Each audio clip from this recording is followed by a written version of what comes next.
Man. Is there a special guest?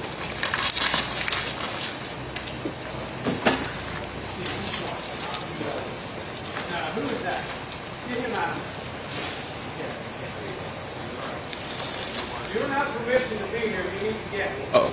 I think they're arguing over trespassing and stuff. Somebody over there screaming.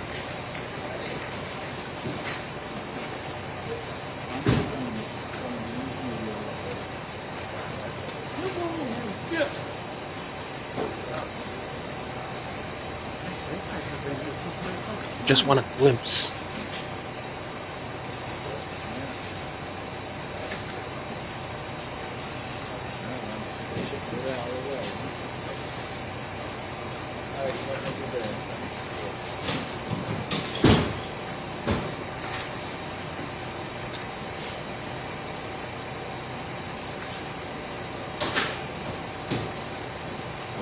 Second.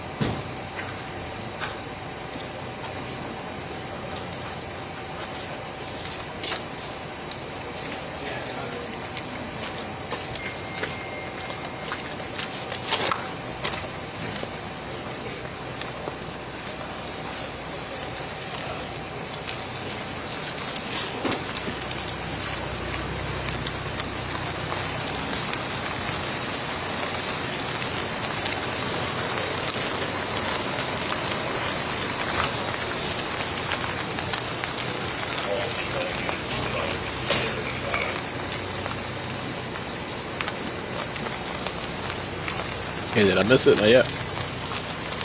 Good morning. If you guys could hit the like button, I'd appreciate that. Apparently, he has some type of preliminary hearing this morning. Luigi. And they love him. Oh, they love him. The public. At least there was a poll that was done. 40%. See if I can pull up the screen again. Rise and shine early.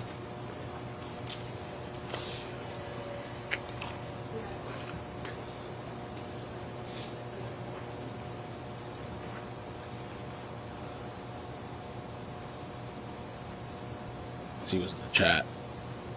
Who's up early today? See Debbie, Deborah. Alright, Bear, what's up? How you doing? How's the baby? Stay tuned. Good morning. Got multiple Debbies in the chat. Rihanna, Jen. Oh, Katrina was there earlier. Man, there's so much going on.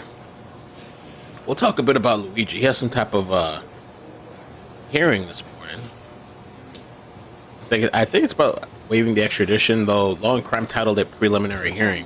Sir, something blew up the camera.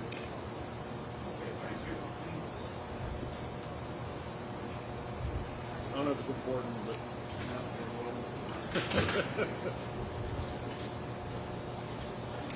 So they did a poll.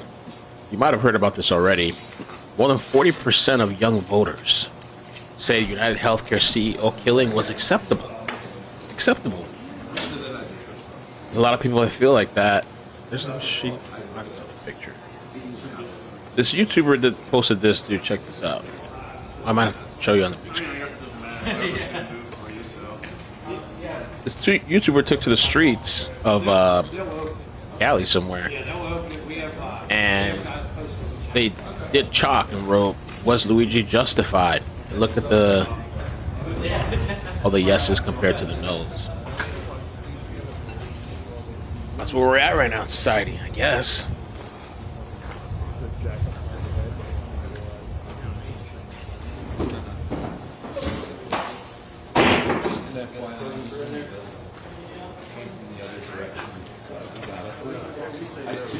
You guys weren't supposed to see that.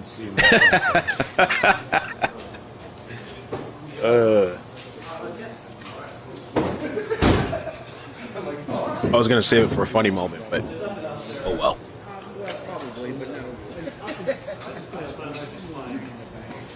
Oh, this was kind of funny too. Let me show you this real quick. I think somebody did a voiceover, dubbed over this. Check this out. Hereby sentence you to 2,500 consecutive life sentences plus 1,000 years. Once you pass away, you will receive an attempted escape charge with an additional 200 years being added to your sentence, which you will begin serving in the afterlife once you get to hell. Should you be reincarnated after your death and return to Earth as another person, you will be arrested at birth and you will spend your entire next life in the state penitentiary. Bro, imagine that. Isn't that crazy? In the afterlife, and should you be reincarnated? Well, this was in New York, 12/18. This was yesterday, I think, or at some point recently, where they took to the streets, New York City, and they took to the streets for Luigi.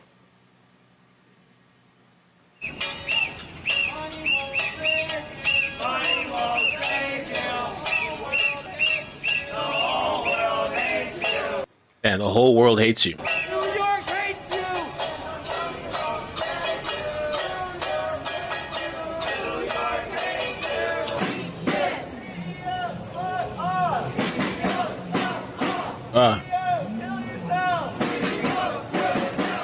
And they're saying it off themselves too.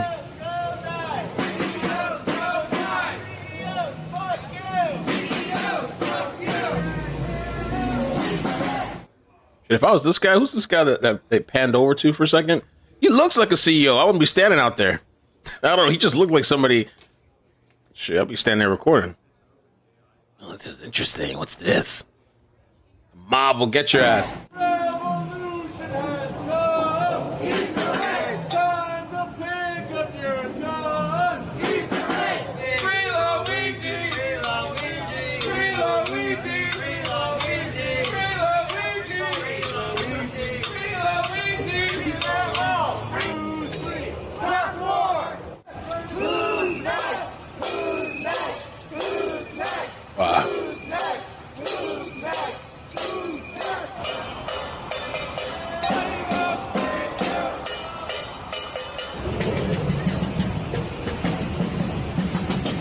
Wow. You got a whole band out there.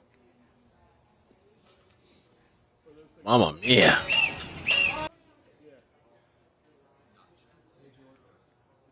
There's Nancy Grace. Luigi Mangione being celebrated all around the world. He is a killer. How did this guy turn into a sex symbol?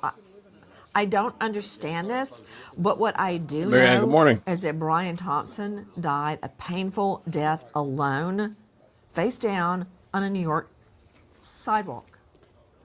His family, his children and wife far, far away. So who is Luigi Mangione? Who is the real Luigi Mangione? Is he a back pain riddled patient or a freewheeling beach bum living a privileged life on a beach? Beach bum. I had read some article somewhere. I saw something that said he had like 6 million on him or something like that. So I still I don't know. Maybe he just wanted to show it to. Maybe he just started caring about insurance. I don't think he would have. Well, he had the medical back problems, but he surely wouldn't have problems covering it or paying for it. Photos and comments from friends living alongside Mangione in Hawaii indicate the accused shooter had fun hanging out with beautiful women and tan buddies at the $2,000 a month retreat Surf Break. This image is a far cry from the man who says his lower vertebrae is misaligned reportedly by at least half an inch. Mangione has posted an x-ray of his spine with multiple screws holding bones together. Mangione says the pain makes it impossible for him to have sex. Okay, Christina Arroyo joining us, National News Anchors Hill News Channel. I've seen photos of Luigi Mangione practicing yoga, Tinder matching with a yoga guru, tickling multiple girls in a hallway all at once. Hi. He seemed like a ladies. Is it ladies man? The saying? Yeah, I think so. Laughing giddily. He doesn't look like he's in pain to me. And somehow... Yeah, he twerking all over social media. He out here assassinating people and going on miles and miles of bike rides, avoiding police and investigations, all kinds of shit. We're chalking off... Climbing rocks. ...his actions because he was an intense... Okay, he's not in intense back pain right there. Help me out here, Christina. What about his beach bum life Yeah. just before the assassination? Right. Well, and in any case, no matter how much pain you're in, it's never okay to murder somebody. But according to these pictures, according to everything that all of his friends are saying, he did have a lot of fun. He was surfing. He was on the beaches. He was living in a high rise in Hawaii. And in fact, right around the time he disappeared, he traipsed off to Asia and he went on a backpacking trip. He actually Yeah, that's true. I didn't think about that. Backpacking, minimal backpack, hiking and traveling throughout the country, surviving. bragged about having the ability to fit everything that he needed to live into one tiny little backpack because he was talking about having this minimalist lifestyle. Like we talked about on our last conversation, he is a walking, talking contradiction. So is this whole back pain scenario a cover? Is this an excuse for why he allegedly committed the crime that he did? Is his real life this party boy? Is he a narcissist? What drove him? But we do know that there are two different Luigi Mangiones. And I tell you what, if he's bragging about having everything he needs in a tiny little backpack, then he's about to have everything he needs in a 15-by-6 cell, because that's where, if he gets convicted, he will be spending the rest of his life exactly the way he wanted to, in a minimalist fashion. You know, Tom Smith joining me, former NYPD detective and co-host of the Gold Shields podcast. Don't you ever get tired of entitled brats whining about the world and how awful it is while they've got mommy's gold card? Yeah, he's got everything he needs. It can fit in one backpack, or more, better put, in one wallet, as long as he's got his parents' money. This is a guy living in a high-rise in Honolulu, waking up to the beach every morning. Did you wake up to a beach view this morning? Because I sure did not. And what the interesting thing with that, because I had seen too, actually, we were live streaming when they had said that the mother said that she could see him doing something like this. Luigi's mom. I'm like, what do you mean see him? She could see him doing something like this, or she could see it. I think when she called in to report it. Good morning, everybody. We're waiting right now for him to make an appearance. The courtroom. It's early. I don't know what time it's officially supposed to start. I know that these news stations are already out there waiting. Well, Long Crime has a bit of a different angle. Everybody's out there.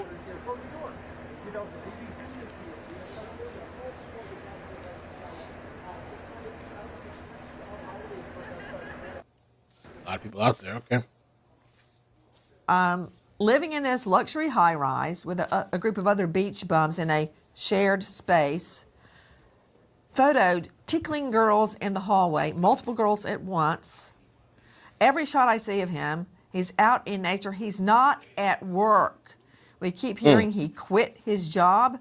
He was laid off. Gee, I wonder why. Maybe the job interfered with the tickling. I don't know. What? But don't you ever get exhausted with all the whining and complaining? Yeah. My goodness. He might as well News have now fucked at up at 6. the Gridlock wrist. on the 5 All right, freeway. guys. Reports of Whining shots and fired complaining, and a Tom Smith. We wrong-way are talking driver shutting about down all. murder. It just That's it's one after another with these stories, and News thinking now I at can get 6. away with it Gridlock on the because of 5 the mom freeway. and dad are and the money that I have, and it never ends up that way. But it continues to happen, and these stories continue to come up with these crimes. Cheryl McCollum, I assume you've seen the beach bum photos and the $2,000 a month high rise and the frolicking in Honolulu. Nancy, it's baffling. He is, again, a walking contradiction. Everything about this kid, he makes you look right to only force you to go left because it doesn't make any sense. They say it was frolicking. Saw that video. I didn't think too much of it, but so we're thinking Law and Crime has a front view, but there's not really much to see there. It doesn't look like it. The last couple of times we've been watching these people, it's like they come through the back and they're roll them in through the back area. Mangione. This one looks like it froze. Let me look for another one. Long crime.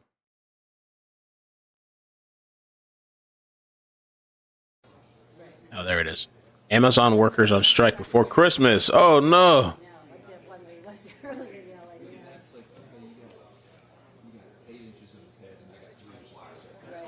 So this was some type of interview. I haven't watched this yet. Chris Cuomo posted this last night. And so he interviewed this lady that is fundraising for Luigi.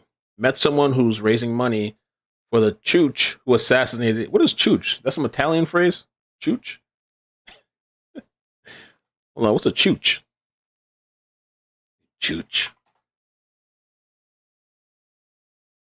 Italian American slang, a derogatory term for a stupid, foolish person. Okay, I never heard that before.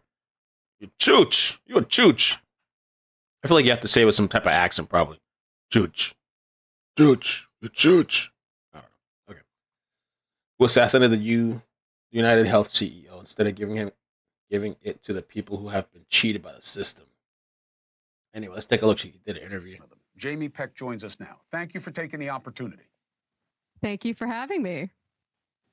Help me understand, why is it a beautiful thing? Why do you support him assassinating another human being in cold blood? So I was definitely joking a little bit, obviously drawing a comparison between what Donald Trump said about himself and the sort of explosion, this appetite, this excitement for the conversation that Luigi Mangione started. But I do think to call this an act of terrorism is an insult to the intelligence of the American people. Terrorism is something designed to strike fear into the hearts of non-combatant civilians, right? The general population.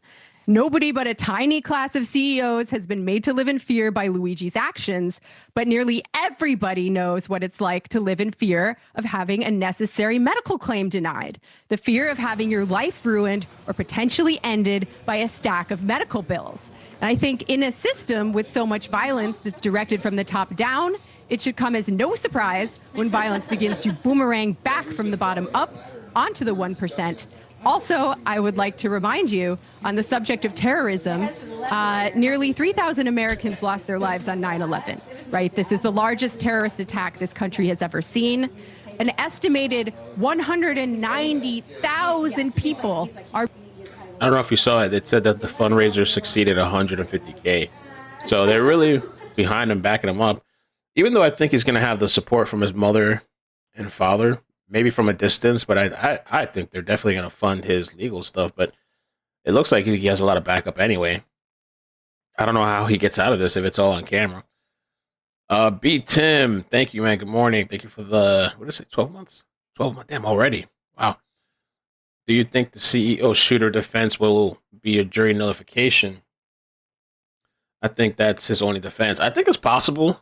I mean, I see a lot of people mentioning that, and I saw a video where they were talking about it's like it's going to be hard for these people to find an unbiased jury that could just set aside, whatever feelings they have and just go off of the case that was presented to them.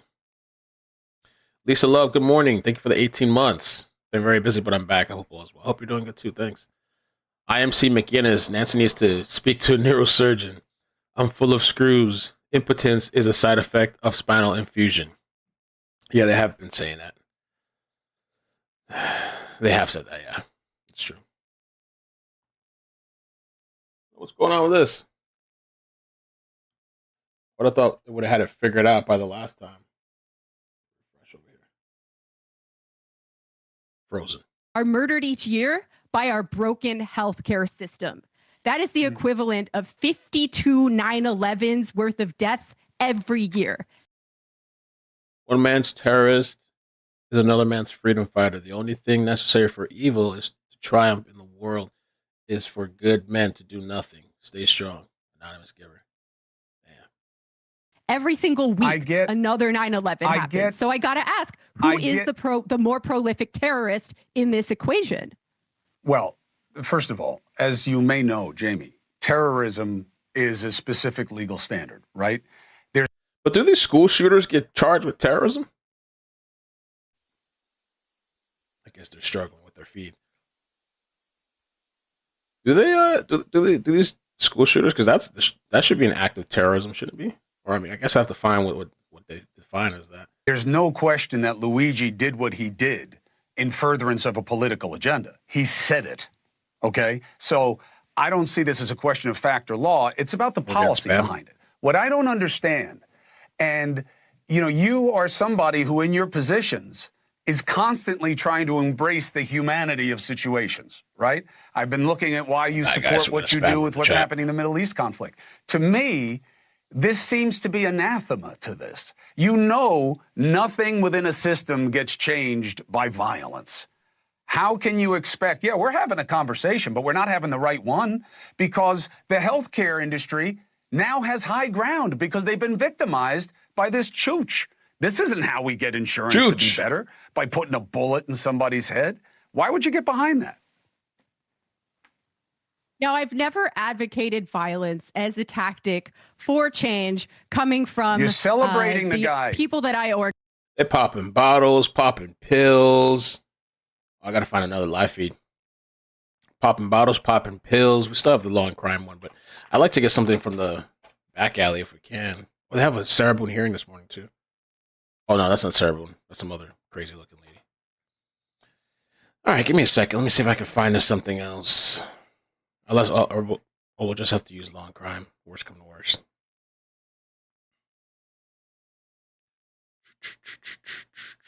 Maybe that's what we'll do. Use law and crime for now. So we get another live feed. All right, let's do that. In the meantime, let's use law and crime. I'm going to go try to find some other local or something network that's in the alley. Luigi.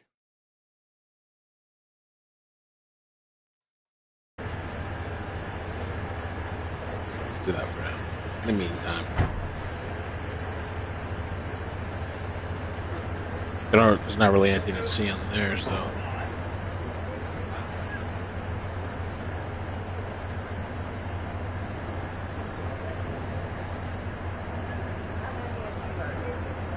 Interesting how the whole U.S. is fixated on this too, the story, I guess.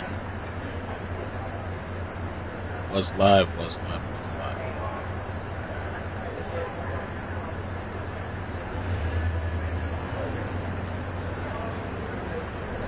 They got kicked out. Organized with. This was a lone wolf act of violence on the part of Luigi Mangione, and it seems to have started a huge conversation among everybody about the violence, the death, and the murder caused by this broken healthcare system. Again, 9/11 every single week, indefinitely, until someone puts a stop to this madness. So we are here really to advocate for the thousands and thousands of people who have spoken up against an unjust and violent healthcare system, which is not a fact of nature. Jamie, that's 100% fine.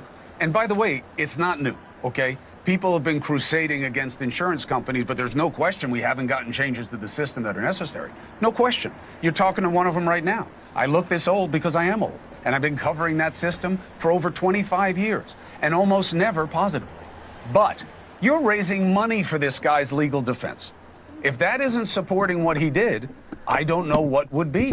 And again, as somebody who says what my interest is in seeing people treated humanely, you're raising money for exactly the opposite. I don't get the hypocrisy. Well, I think everybody is entitled to a fair trial, including Luigi Mangione. And as we He doesn't know, need your money. Access to a fair trial is actually quite a participar based on por how este regalo que hace Munera Iman Radio y también. What's that? Oh, Facebook. Facebook. De irlo a buscar. Yo creo que la base y las indicaciones fueron muy Doesn't need your money. resources a person has access to. What? He's got access. You see who his lawyer is? She ain't working pro bono, I promise you that. Yeah, well. They got the Diddy lawyer, Diddy's wife. Well, not Diddy's wife, the attorney representing Diddy, his wife. Getting up close. See what's going on here. Oh, I'm sorry. Oh, hey, buddy. How you doing?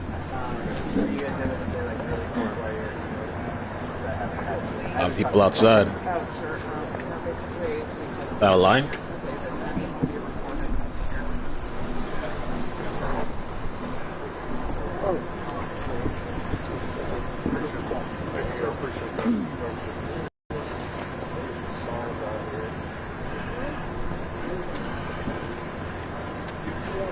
Pennsylvania.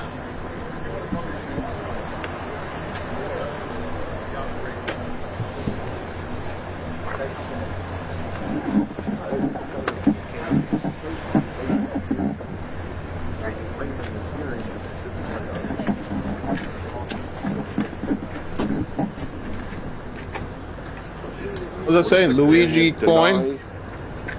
I keep forgetting. Will pay victims denied UnitedHealthcare claims. People should have died. Take one more. You want to take one more? Okay. Take off the mask too. Let me see your face. I'll just do it. Take your few. So you guys are promoting the crypto coin? Yeah. So you guys created it? No, we know the developers itself, and we've been there since the beginning.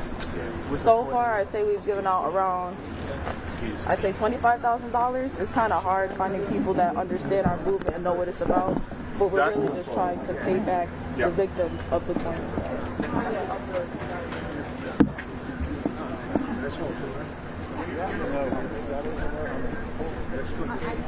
No, we travel that way.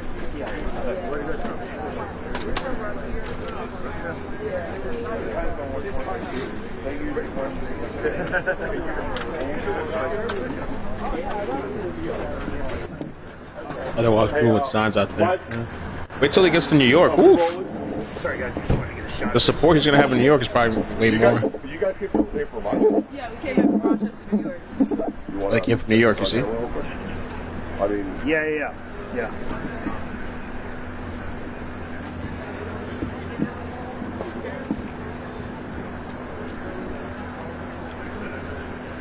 New York. There you go. Words. So you want to ask them real quick what the... Yeah, just give me... You're gonna interview? Yeah, you do an interview. Live interview.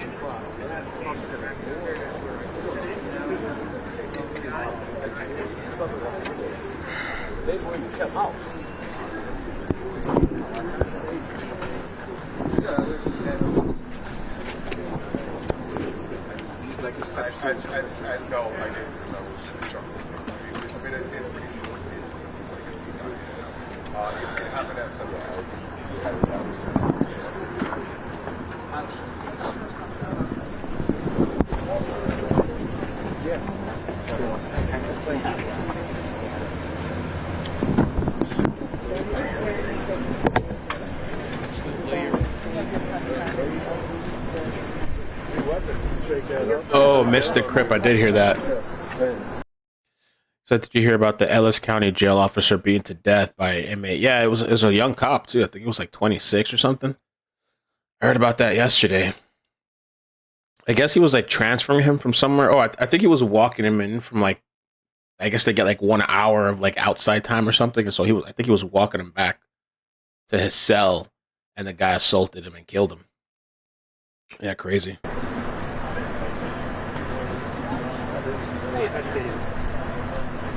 Crazy. And supposedly Russia has a cancer vaccine coming out in 2025. What? Thank you.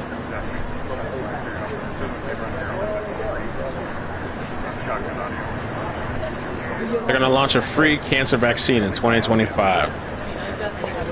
Well, I don't know what kinds of cancer, though. That's what I was wondering. What types of cancers? I mean, just all cancer or certain types? I was kind of curious about that. That's kind of interesting.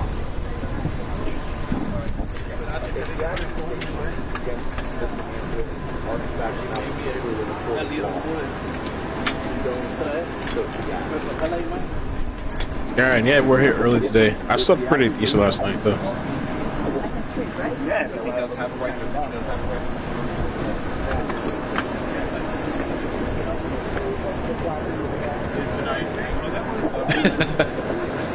Yeah, who's down for the Russian vaccine? Let's go.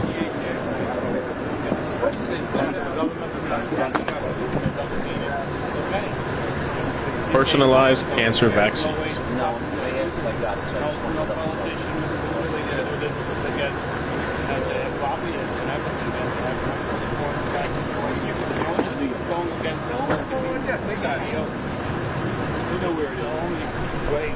Support hero Luigi Mangione, who bravely gunned down systematic murderer Brian Thompson. Wow.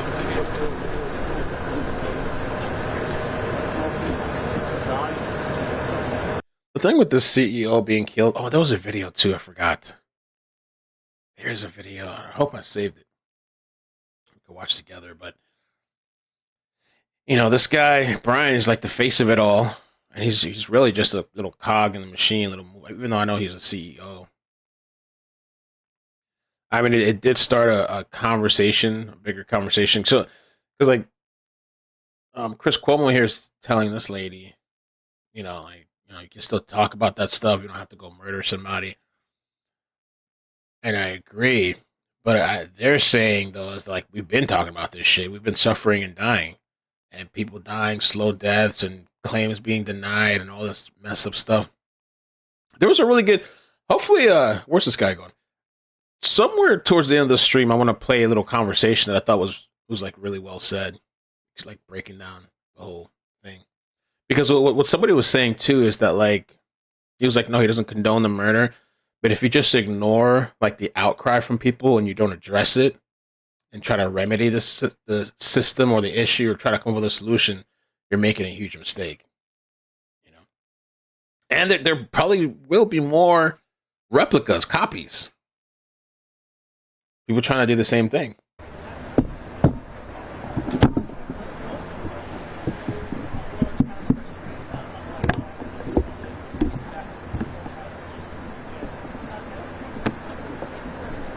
Yo, yeah, Jerry. Hailers for business, charged for assaulting a guard. Saw that. That shit is bad shit.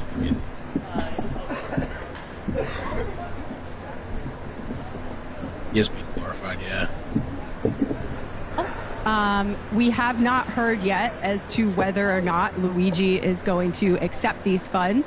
If he doesn't need them for whatever reason, they're going to be distributed to other people who are facing political charges. But I think in this country, money is a form of speech.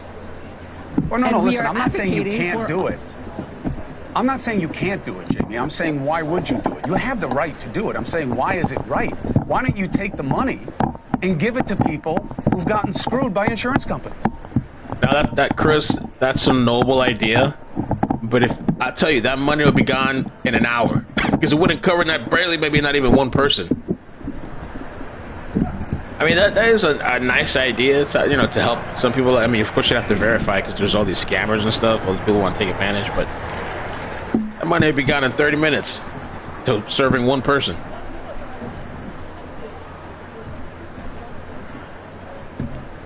I think I need to refocus once again onto the murder and the violence inherent in this system that so many people all across the political spectrum, across lines of political difference, conservatives, liberals, Democrats, and Republicans are all excited and energized to talk about this and to have a conversation. Raise money for the action groups that go after the insurance companies. I'm with you. This is not about the insurance companies. That's my problem, Jamie. I had you on not for sport. I want you to understand that I don't think that the energy that you're putting towards backing this guy is getting us to a better place with the problems of the system. That's my point to you. Use the money you raised for the people who need it, not this guy. Well, I believe we really need to treat the causes of problems rather than merely the symptoms. And I think if you want to know what kinds of tactics I do advocate for, I think we need a mass movement. You know, change comes from the bottom up, but not a bunch not of the top Luigis. down. And I'm talking about mass resistance to medical debt. If everybody burns their medical bills in front of the health But not insurance like company this. offices en That's masse, different. that's going to create change. And we're just trying That's to figure different. out how to use this moment of of popular excitement that has been touched off by, yes, a violent act that I would not advocate for as a tactic if it were up You're to raising me, money. but it happened. And we're trying to figure out how to ride that wave and move this conversation forward into mass action that can really make a difference. Well, listen, I'm here for it. I always have been, but we're covering it. I would love for that to be the discussion. But as long as this guy is glamorized, it is a distraction. It is not a vehicle for focus. But I do appreciate you coming on to make the case, and I'm happy the audience got to hear where you're coming from, because they're scratching their heads about this. Not about what's wrong with insurance, but how this was the solution. Thank you for coming on to make the case.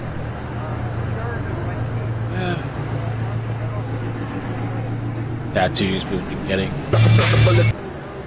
I showed this the other day. People are getting tattoos.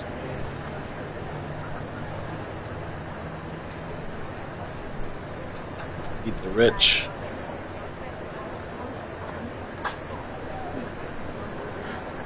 Where is it? Luigi behind bars. It says he has left his cell to shower. This was previously, and has eaten all his meals in his living quarters. He has been offered outdoor recreation time, but corrections told NBC it's not clear if he's ventured into the fresh air.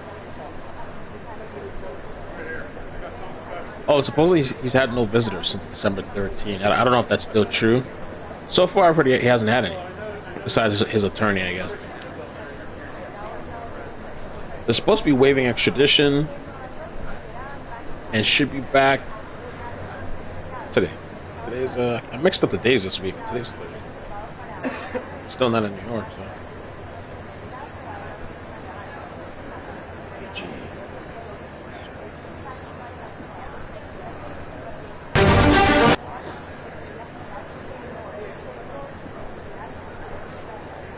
Let me pull up this video I was talking about, part of a conversation from yesterday.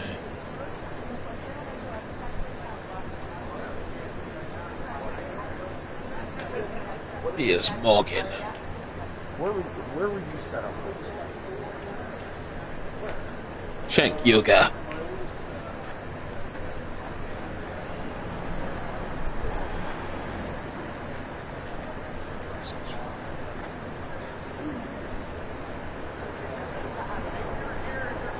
Away with now. It's done away.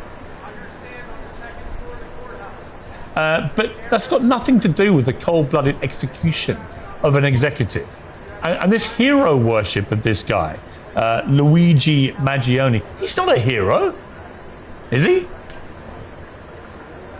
So, Piers, I abhor violence, and you know that on every topic, including Israel-Gaza, I always say the same thing.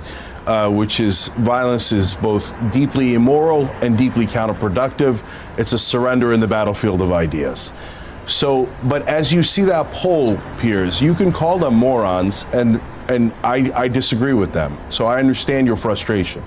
But at the same time, if you ignore why they're having this unusual a reaction to a killing, you're making a mistake. And the reason they're having that reaction is because we live under corporate rule, and now both right and left hate that corporate rule. And health insurance is an excellent example of it. According to studies, 76,000 people die every year because they don't have health insurance, because they can't afford privatized health insurance. So the core job of the government is to protect us, military, police, firefighters, and yes, health insurance saves our lives. We're the only nation on earth that doesn't have universal health care. We let our own citizens die for profit. So that is the frustration that is built up, and now being shown in an unproductive way through this killing and the support of the guy who did the killing. But if you don't go address that massive health insurance problem, you're going to get more and more of this, and you can get angrier and angrier, and we can all go into our separate camps. But that's not going to solve it. What's going to solve it is ending corporate rule.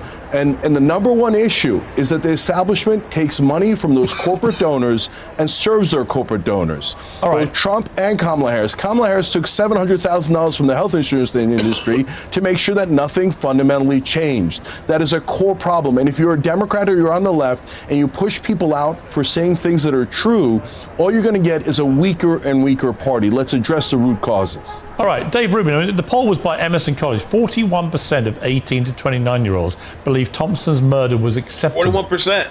The cold-blooded murder of a man, of a husband, a father of 2 kids in Midtown Manhattan is acceptable because he happened to be an executive at a healthcare company and they disagree with some of the policies. I mean, if it comes to that, then if that is taken and extrapolated across the country, that's the future generation now in America. They think that murdering executives from companies whose opinions you don't like is now acceptable.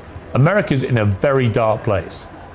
Yeah, well, I can basically give you Cenk's answer without the but. There's no but there. It doesn't matter what you're aggrieved about. Everyone is aggrieved about something. Everyone has been wronged by somebody, a former employer, a health insurance agent, a doctor, a former boyfriend, girlfriend, whatever it might be. You cannot take the law into your own hands, period. If you wonder why so many people think that violence is okay, again, I would only point at the progressives who for the last decade have been calling everybody racists and bigots and saying this country's run by white supremacists and capitalism's evil and the very founding of America's evil. And then they telling them that climate change is going to cause the world to end in 6 years and a litany of and that their genitals don't match their gender. All of these things have led to a certain psychosis in young people that's also connected to the endless doom scrolling on the phone and social media, which made everyone much more antisocial than social. But if you tell everybody that the boogeyman's coming to get you everywhere at all times and you live in a horrible place with evil people who want to kill you, then you are going to have a mass mental health problem, and it's going to lead to people doing horrible things. But the second you do what Cenk just did there, which is but, so okay, we've got all kinds of problems, but, well then congratulations, anyone can go out there and kill anybody because everybody's got a reason to be aggrieved. We are a nation of law and order or not. It's as simple as that. Yeah, I mean, Dave Smith, I actually agree with that. I think the moment you equivocate when you talk about something like this, you are opening the floodgates for everyone to equivocate. Whatever their cause is, whatever their gripe is, the moment you start saying, well, that murder was terrible, but...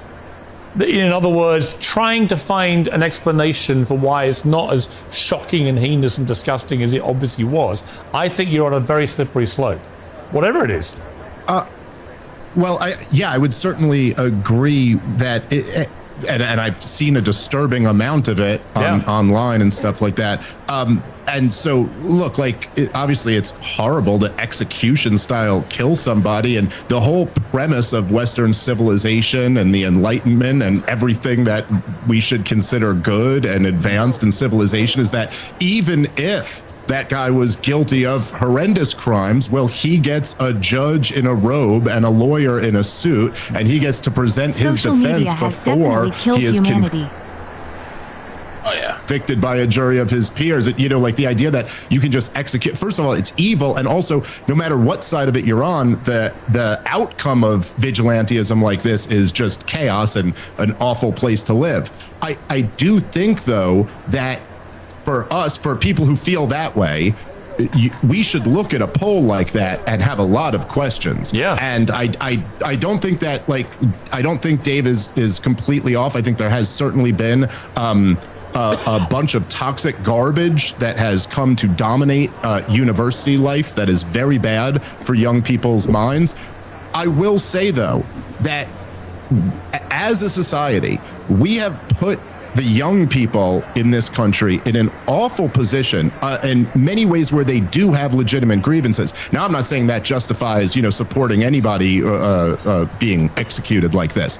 But the truth is that the big banks and the government got in business to prop up this college, which is essentially a government program at this point. The loans are given out by the government after many years of them being guaranteed by the government. We've cattle carted these young people into going into six figures in debt while they learn, for the most part, garbage.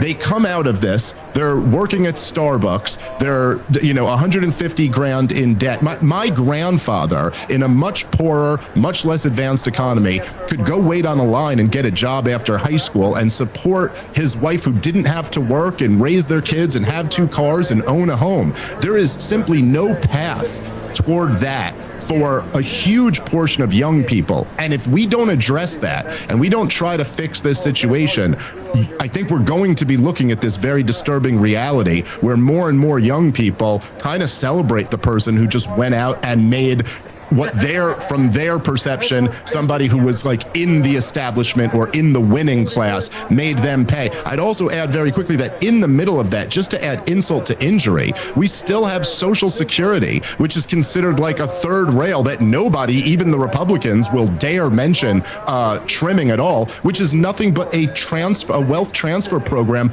from these young people to a much richer group who have a higher net worths and higher incomes and a lifetime of saving. It's the way young people have been screwed over in this society is very disturbing. And so again, just to be clear, Pierce, I'm not equivocating and saying like, oh, that's why it's okay that some of them are celebrating this. Yeah.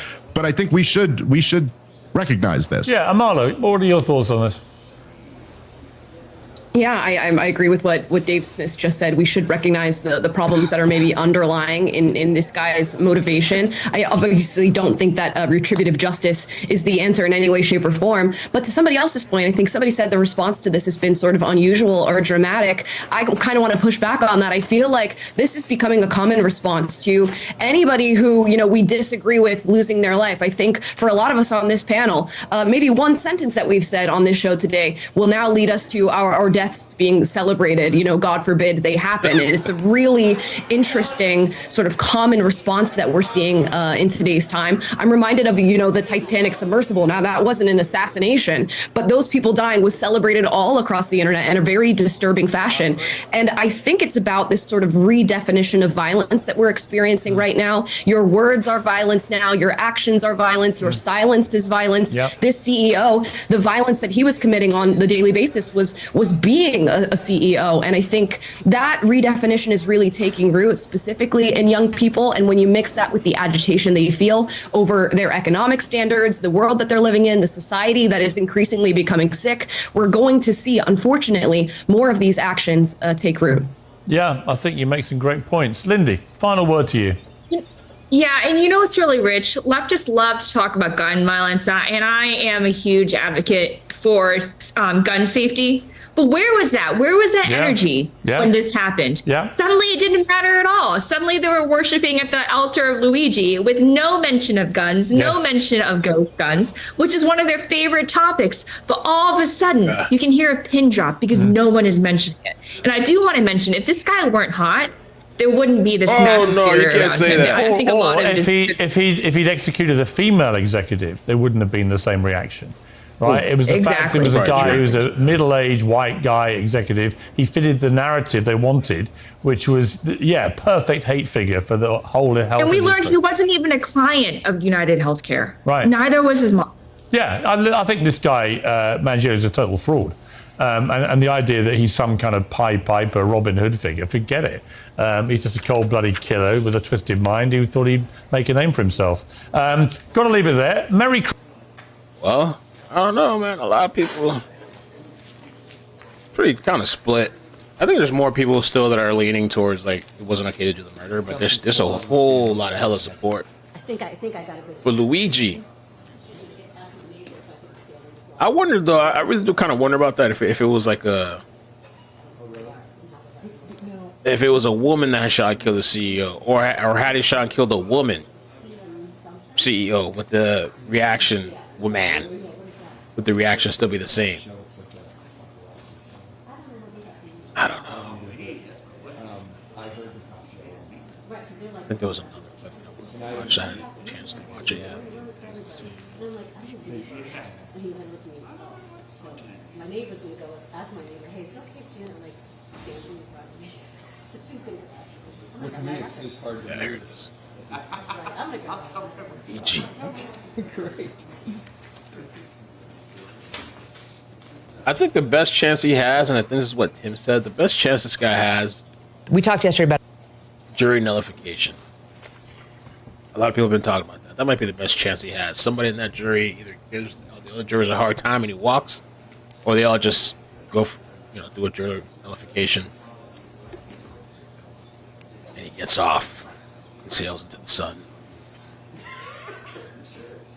That would have been a good trial to watch. a poll that showed 41%. I could totally see there being copycats. I mean, we should check what happened to that lady too, the one that told the insurance company denied the pose. Denied the pose delay. I wonder what happened to the lady. Copycat. I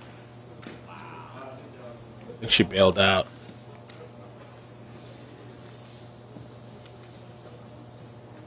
I think there's people. I think she just said that lashing out. I don't think she was actually gonna go, kill that lady over the phone. She doesn't even know who the lady is. But, you can't go around saying that to people. I think she was just frustrated.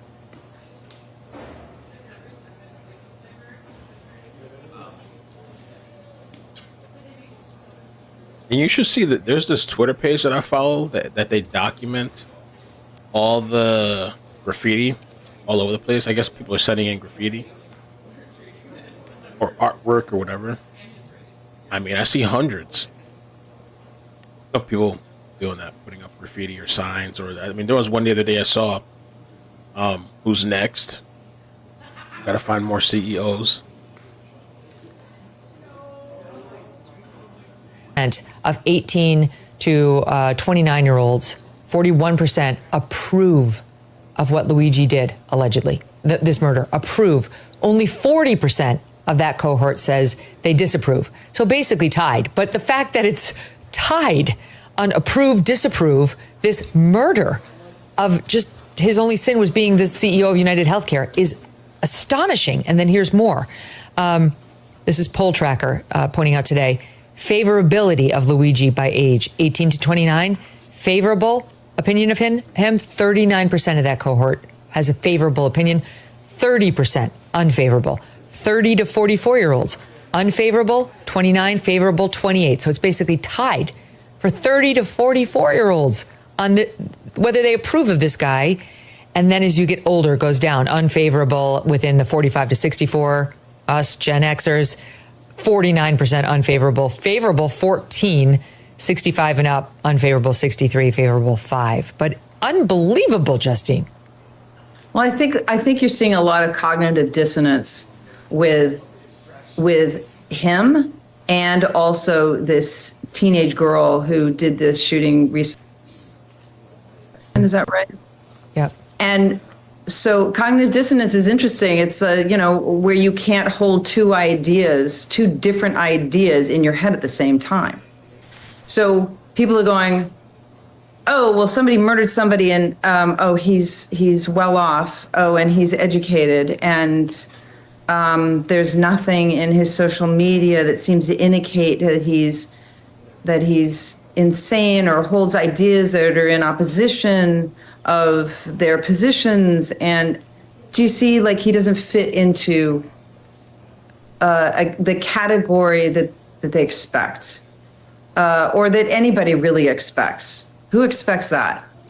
And this school shooter, aren't we used to the school shooters being, I don't know, radicalized young men? Or maybe I'm speaking that incorrectly. I mean, isn't that No, it's 19 to 26-year-old men.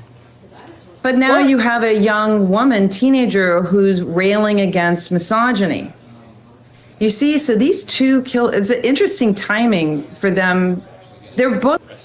Well, that girl, Natalie Rumpel, whatever her name is, she seems to have a lot of problems with her parents, but also they found some other weird stuff. They were saying that she was linked to some sick website showing beheadings, burnings, gruesome deaths. There's some other stuff, too, that I heard on Twitter.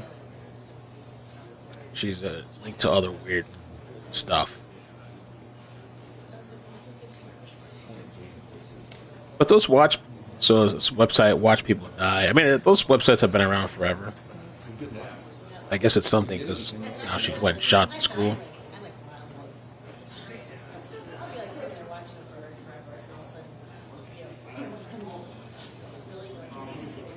Natalie Rumpo. Or Rump now.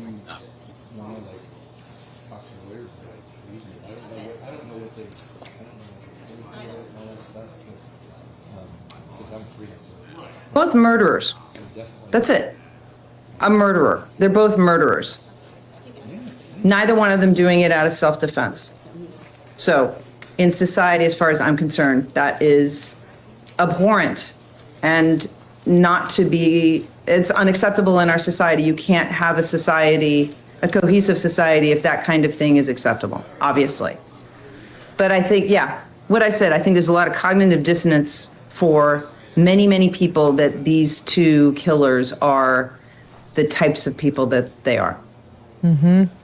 I definitely think it relates to we're kind of talking about the rise of wokeism too, the explosion of wokeism, and I think they're directly related to the loss of a national identity, a patriotic thread that binds us together. You know, when we grew up, that was instilled in the classroom. You'd stand up every morning and say the pledge. You know, I mean, we used to sing "My Country 'Tis of Thee" in my class in the mornings. It was. I remember the Pledge of Allegiance. They don't do that anymore, or do they? In school, they took that out. I remember we used to do Pledge of Allegiance every day in class, every morning. Now it's, I'm assuming they don't do it. I don't know.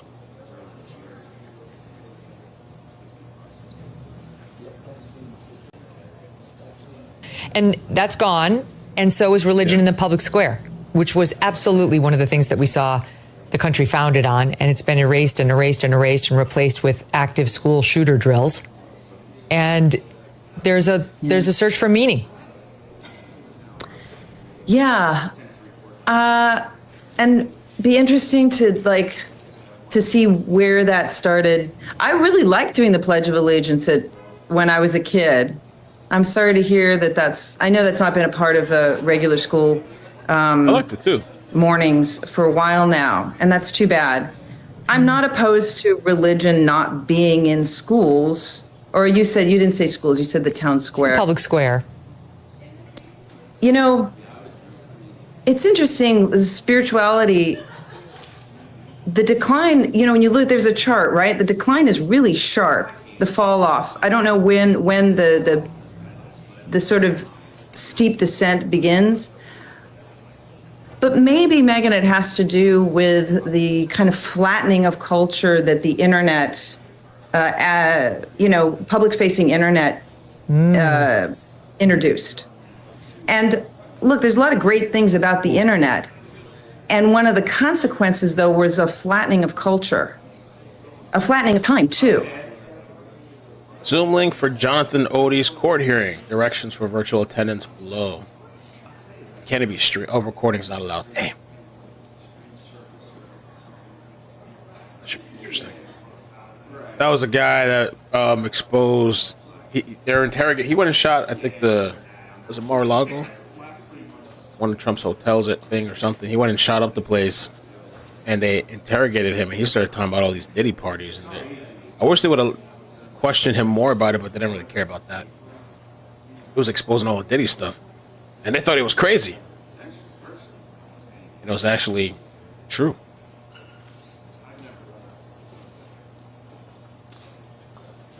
Like imagine some interview that I did in 1987.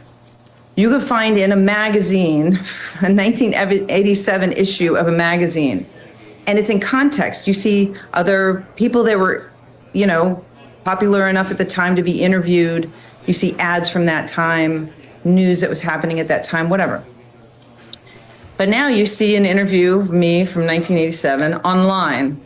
There's no context. It's as if I said it yesterday. Or, you know, oftentimes these interviews and articles don't have any dates on them at all. So there's that aspect of it as far as news, as far as what is happening.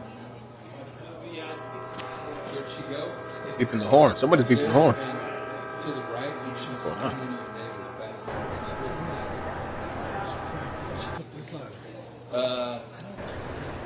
wanted me to grab her still in the garage. Oh, yeah. And she didn't have a ladder. She said she was getting a ladder. And maybe that's what she meant. This was Nick on the manifestos.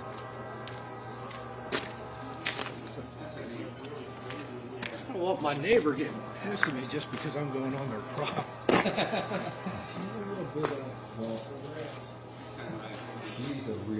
And I read her manifesto. It was terrible. What is going on with these manifestos? This just goes to show we really are cooked as a generation. I don't know if it was COVID and the educational deficit of the lockdown, the stunted learning. I don't know if it's TikTok and Fortnite. But wow. Millennials could write a manifesto. Generation X could write a manifesto. Zoomers not doing a good job. We had Luigi Mangione's 263-word manifesto where he said, I don't know, man, read the articles about why healthcare is too expensive. You're going to jail for the rest of your life. You murdered a guy. You don't want to make your own argument? That was last week. This week, it's just totally incoherent. It's not even readable. It's some 15-year-old girl complaining about how she hates her freaking parents. And some of the things she said in the manifesto, I seriously question the literacy of this generation. Some of the, spelling, grammatical mistakes, it was hard to believe they were real. It was written by a 15-year-old girl. She wasn't 8. She was 15. So these manifestos are shit. Elliot Rodger, medium manifesto. Dylan Roof, medium. And we're just talking in terms of readability. I'm not endorsing those. I'm not endorsing violence or anything. I'm just saying, My Twisted World, I give that a B. These manifestos, I give an F-. These are terrible. And what a waste. I mean, murder is always wrong. But it is really a travesty that people are dying for these ass manifestos. Who's writing this stuff? These people are idiots. That's TikTok. That's COVID. That's Hunter Biden's laptop. You can thank them. So,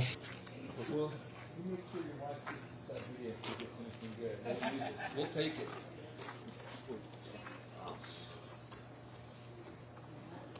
Move on to some. Oh yeah, porn. Oh, I guess I'm not supposed to say that.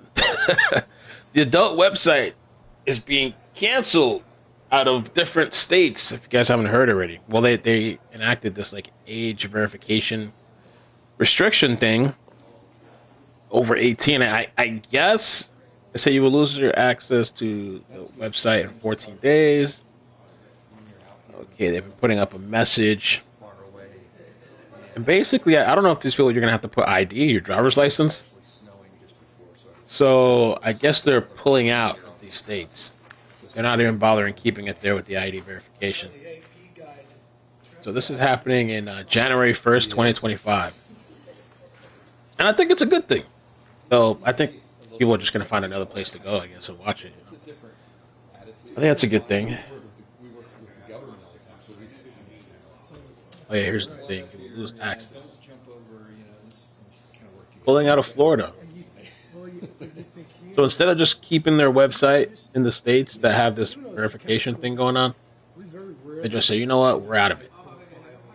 But the other thing too is that they're saying there's been an increase. I don't know how people are going to bypass it. Oh, VPN. I guess they could use a VPN and bypass it. They say there's been an increase in people signing up with VPN. Because now I grew up in the city. I grew up in Philadelphia. So I'm suspicious of everybody. If you're on my property, that means you're trying to do something. I grew up in the country, in Nebraska. So. Ooh, that's nice. I like that. Yeah, this is odd for me too sometimes.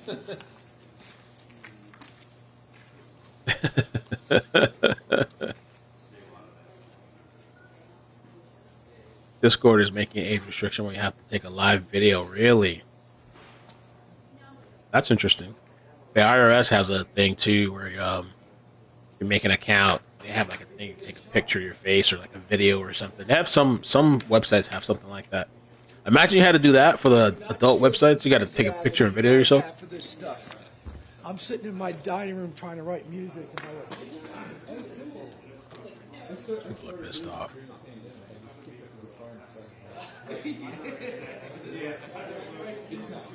So yeah, so Google searches for VPNs were found to have dramatically increased. So there's people that are looking at ways to bypass it and get around, and they'll say that at a different location in one of the states that they've pulled out from.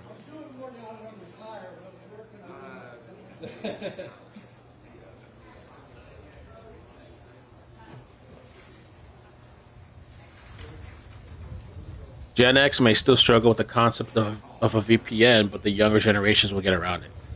Yeah, they are going to get around it. I mean, I think they even have free ones, VPN sites. It's not that great, the free VPNs, but especially the younger generation, they'll get around that.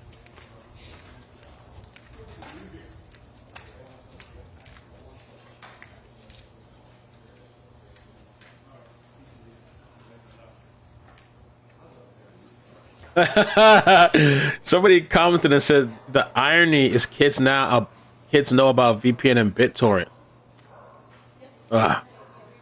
It's kind of taking these people back. BitTorrent, back in the day, torrents. They're gonna have to familiarize themselves. But there's so many other websites. These people are just gonna find a way around. And if it's really to protect kids, I mean, I don't know. These people are gonna go find other websites, or the black web, dark web.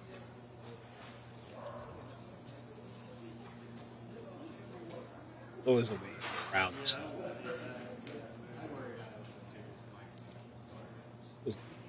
When birds are sick with the bird flu, they kind of appear almost drunk and can even fall from the sky, dying rather quickly. So now Scripps researchers are saying even one single mutation could be enough to increase our chances of the virus attaching to human cells. They're saying there's already a case of this bird flu thing. So California declares state of emergency as H5N1 bird flu threatens pandemic. And chilling echo of COVID days. So they're already talking about the possibility or could start another whole pandemic. That says this just comes hours after an American in Louisiana was hospitalized with a severe case of H5N1. Okay, I thought it was in California, but it was Louisiana. So California did a state of emergency. Just in time for the Trump to take over. State officials have also detected the virus in 600 odd dairy herds in the state, half of which having had infection diagnosed in the past 30 days. Man, we're gonna have to have a vaccine for that too, I guess. Oh no, confirmed novel influenza.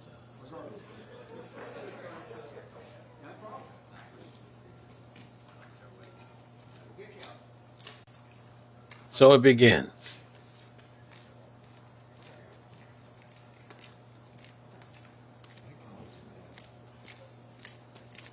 They're warning about raw milk. my wife ended up talking to Adam, who owns that property. Is that him right there? Yeah, he's getting ready to leave. Adrian. Yeah, I think those adult stuff, especially for men, like younger men, I feel like it's just, it takes away from you having actual interactions, social interactions in person. You know, it's just everything's right there, readily available without having to actually work for it or go through the social engagement. Oh, by the way, this guy, Ryan Ralph, the person that attempted to assassinate Trump, he's being charged with attempted felony murder, an additional charge for the 6-year-old girl. I guess there was the near death of a 6-year-old girl. Yeah. To that promise to be transparent and accountable, as we both assured when we stood here and talked about our intent to investigate. The affidavit is 18 pages long. We will provide that to you immediately following this press conference. I will go into a little bit about the charge that underlies this attempted felony murder. Following the assassination attempt, the defendant chose to flee north on I-95. At this point, he was expected to have been the shooter based on witness testimony, and that was informed to those officers that were stopping him. Once they located him, protecting the public, not knowing what was in that vehicle in terms of explosive devices, they had to stop traffic in both directions in order to effectuate the stop, make the arrest, and assure the safety of the public. It was during that stop that a tragic accident occurred that seriously injured a 6-year-old girl who was traveling with her family. When you couple those terrible injuries together with his other criminal conduct, which we believe rises to the level of domestic terrorism, it turns his actions into an attempted felony murder case. I am grateful to the law enforcement officers who worked this case. I am grateful to the sheriffs who provided timely and efficiently the evidence we needed to proceed.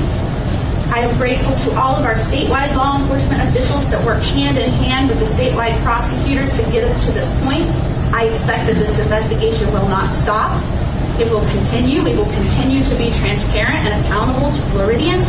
We will continue to reach out to the federal government to partner with them and ensure that all of these charges are pursued fully and forthrightly, accountable to the people. I expect a new day is coming.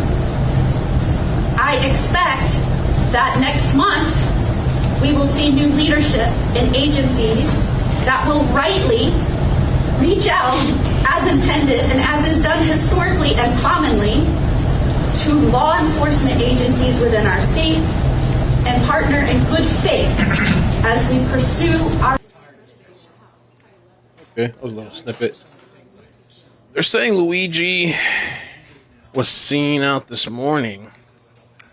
Oh, maybe they didn't let us see the angle. Let me I'll show this to you guys. Oh, so they had a really bad angle. You could barely see it. Let's take a look.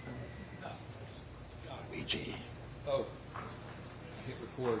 I always hit record. You can record for 8 hours. Luigi, oh Luigi. You don't have to wish to be here. You need to get it. No, it's simple.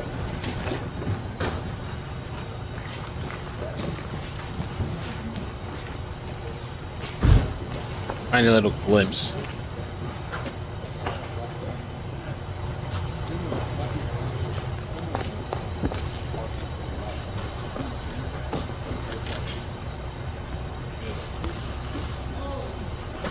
Showing up right here. This is outside that Pennsylvania courthouse this morning. This is him showing up for his extradition hearing. He's being led in by officers, a much different scene than what we saw last week when we had that outburst with law enforcement. He is expected to waive extradition, which means he could wind up back in New York today. What we saw. Oh, okay. Yeah, he might go back to New York today. He looks a little different from the side. I don't know. Him showing up. Oh, did he shave his face or something? His extradition hearing. He's being. Oh, but he had no hair on his face. Oh, let's see the previous image. They have one of those near my mom lives.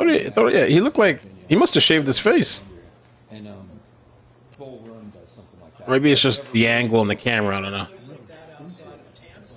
Yeah, he had all his hair on his face before the previous days.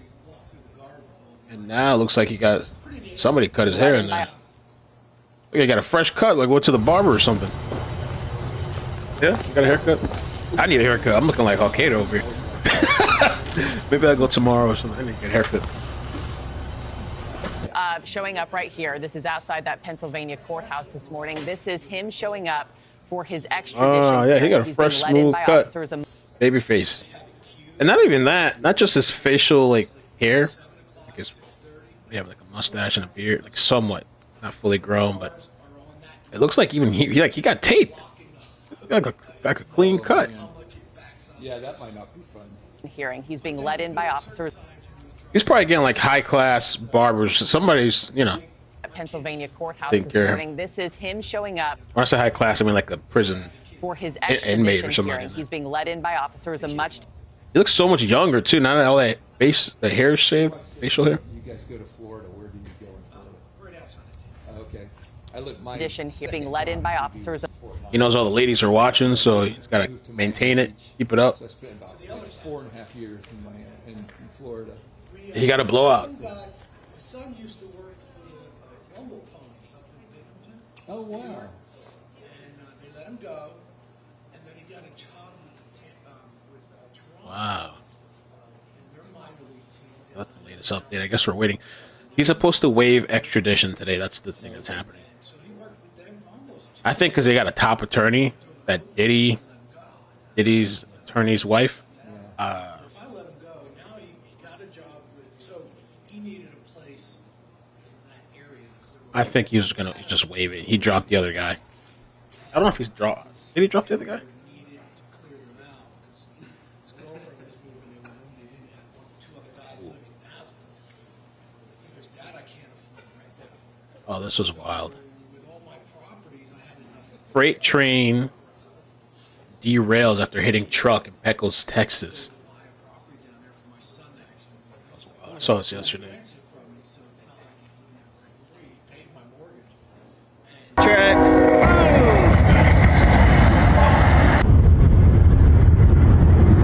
feel like I've seen this before, though. This is not an old clip. It's a recent clip. Wow.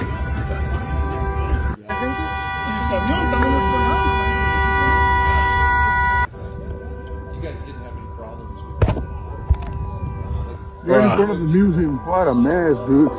Took out this truck right here. Ah, pobrecito.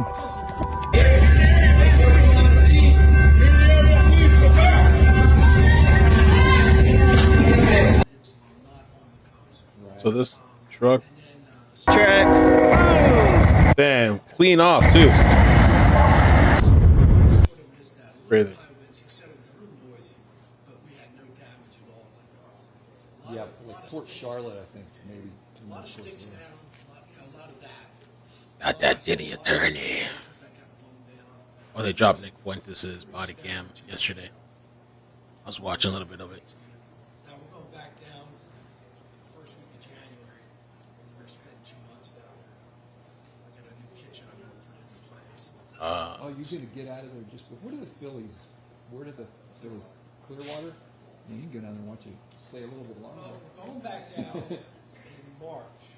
We have an adopted. I have a couple of girls that sort of adopted, become my daughters, and one son is a big baseball fan, and he's got some surgery coming up in May.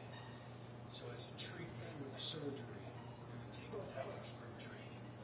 So we're going back down like the second week of March. We're going to spend a week there and take him. There's a fart going now. Oh, that's cool. Our house is within a half hour of at least 6 ball. At least 6 ball. Look.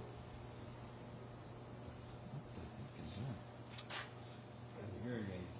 Like I hear noises through my phone all the time, and I don't know what this is. Oh, just a happy Thanksgiving that I just now got. I got a new phone, and like all these apps, like WhatsApp and stuff, I didn't even know that I have to restart it. So I'm getting all these WhatsApp. I was like, why aren't lawyers sending me anything on WhatsApp? And now I'm getting Happy Thanksgiving. So. Yeah, I had friends of mine from Luigi arrives at the courthouse as hundreds of protesters gather outside. Yeah, in support for the alleged killer. Election night, if you looked at the Reuters WhatsApp, Amazing. Because we had like 9 cameras going, and it's just you can't even keep up with it. So I would just kind of like look at it with my eyes out of focus, and when I saw my name, I would read it. I couldn't read them all. Incredible. There's a lot of people out there. But yeah, Phillies. This might be the year. What happened last year? What happened? So we pick a team. We're kind of like. I was a little disappointed. I'm a Phillies fan, being from Philadelphia. To me, I watched. So last night I watched this. Oh yeah. I started this like little short series on Netflix. It's called La Palma. La Palma. And supposedly number one, whatever that means anymore, right? Because like the number one stuff is, I don't think it's that great sometimes. Carry On was number one. It still is number one for U.S. today. Top movies in the U.S. I don't know if anybody saw that. That movie was, to me, was just so fantastical. It was just like over the top, just impossible. I thought it was all right. I thought it was. Now I watched this other thing last night, La Palma. In La Palma, it's like dubbed, so it's in a different language, and they have English voice actors. And it's the concept is somewhat interesting. They're on an island, and there's some tsunami that's supposed to come. But man, that movie pissed me off too. It was a short series, like 4 episodes. I didn't even finish it. The last episode, I stopped like 20 minutes before ending. I just closed it off because the concept is somewhat interesting, but then like right, almost close to the beginning, the family that has a daughter, a teenage daughter or something, she spots another girl, and I guess she's like attracted to her or something. I won't spoil the story, but I'm just telling you. And so she's like looking at her and licking her lips. It's just a whole thing. And I'm like, okay, can we get back to the story of this whole? And then the girl comes out or something, and it's this moment while this whole fucking tsunami's coming. I'm like, why can't we just like the world is ending for you guys, but the focus is this scene, and throughout the short series, multiple times. Wow, that's strange. Multiple times, right until the very end, which I won't even say the spoiler alert. But I at first, because there was one part close to the ending, I won't say what happened, but I was like, oh shit, this is gangster. Oh shit, this is gangster.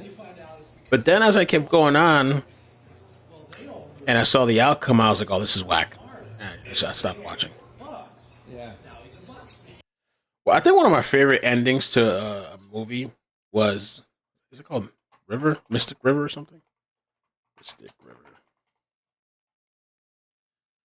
No, not Mystic River. So I can find it. Stephen King movie. So the Twins and Red Sox were both there.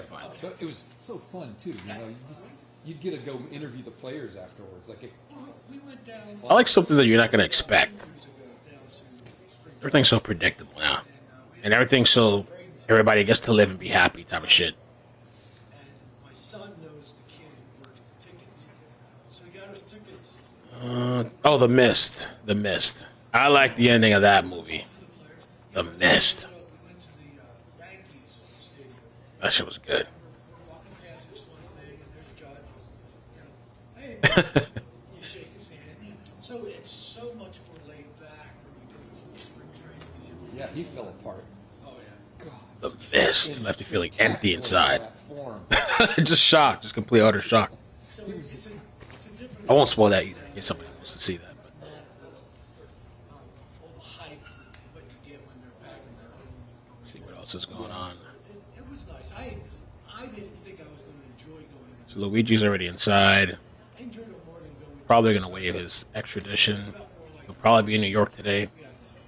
Pittsburgh's minor league team, the Curve. We have them back there. I like that. Those are great. I love going to minor league games. It was so fun. They started out actually. It was actually not too bad financially to go. Whoa. And over the last 10 years, they've raised all the food prices. So now you get the ticket at a decent cost, but then like, why does a burger cost $12? There's no way a burger should cost $12, or or a beer costs $9. That's crazy. You gotta have a lot of. So apparently in France, they had this mass rape trial. All 51 defendants The Marlins went found guilty, got guilty verdicts, including the woman's ex-husband, Dominique Pellicott. So I'm just sitting there in a helicopter. He was sentenced to 20 years in prison for drugging and inviting others to R his ex-wife. Nice slow zoom. The trial has drawn international attention due to Giselle's decision to make the proceedings public, aiming to empower other victims of SVB. It's the first time I heard about this. Didn't think we'd be here this long, but I don't. As a judge, I would have said, let's get them in here, get it done. Boom. Unless there's things they have to go through procedural, Yeah. 50 people, holy crap. or they're dying and he's sitting in the holding cell. All of them were found guilty. Other things can come into place.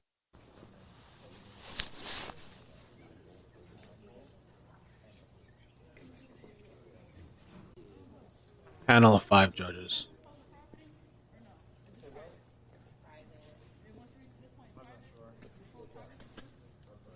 Wow.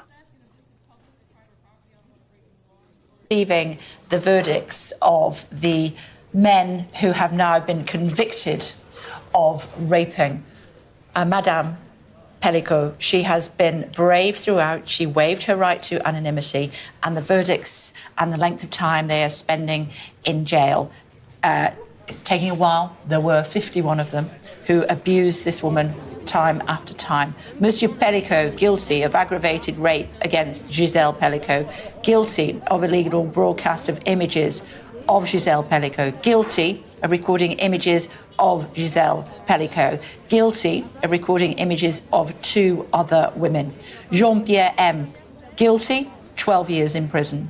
Jacques C, guilty, 5 years in prison with 3 years suspended. Cyril D, guilty, 8 years in prison. Charlie A, guilty, 13 years in prison. He raped Madame Pellico 6 times, including on her birthday and on Christmas Day. Let's just let that sink in. Christian L, guilty, 9 years in prison. Nicholas F, guilty, 8 years in prison. Lionel R, guilty. Wow. Locked up.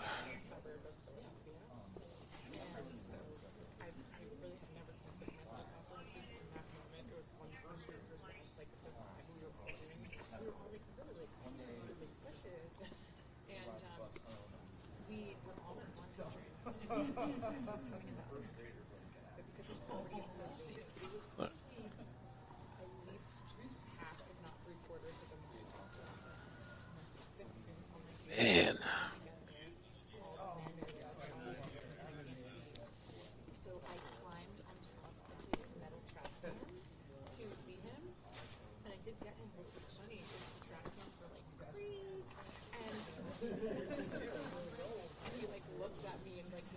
I wonder how long this is supposed to take to get the results.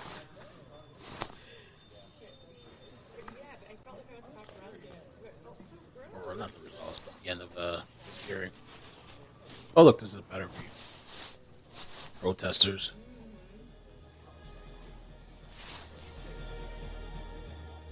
Interesting choice of music.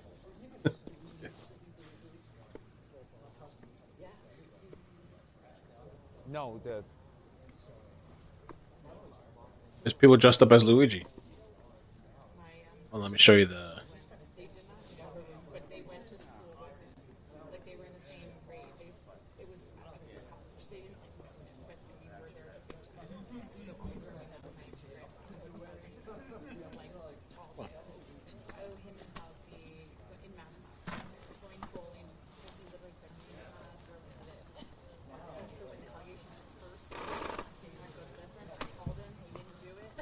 Luigi Mangione also is inside. He arrived fairly earlier than we anticipated he would get here. He walked in without any kind of incident.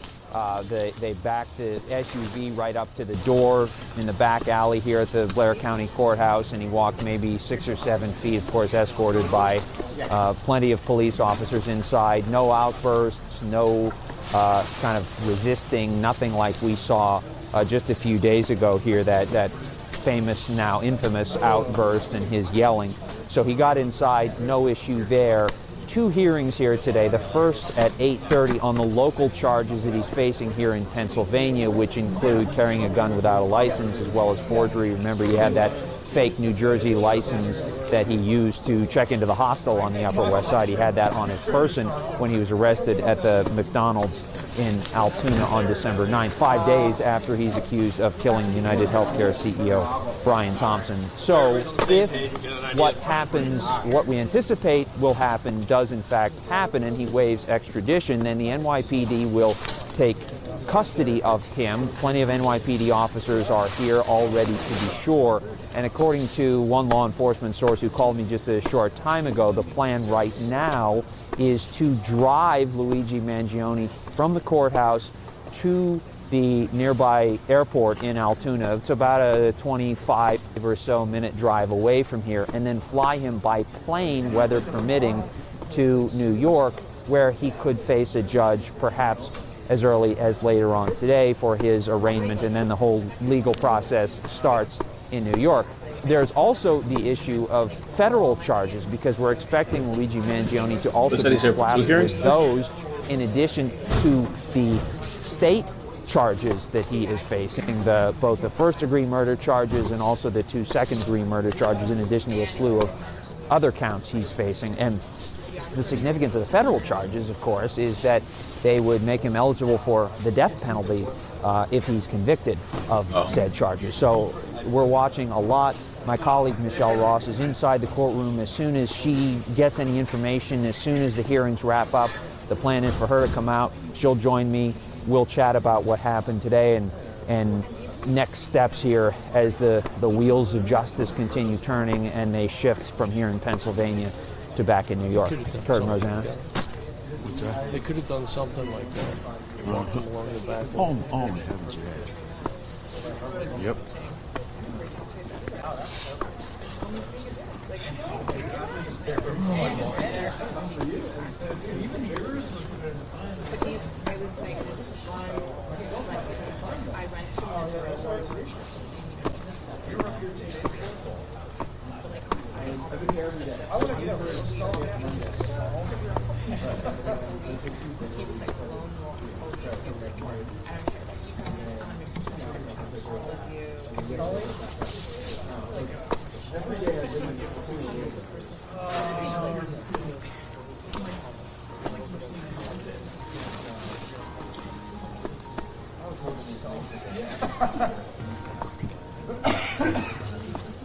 Tell me why.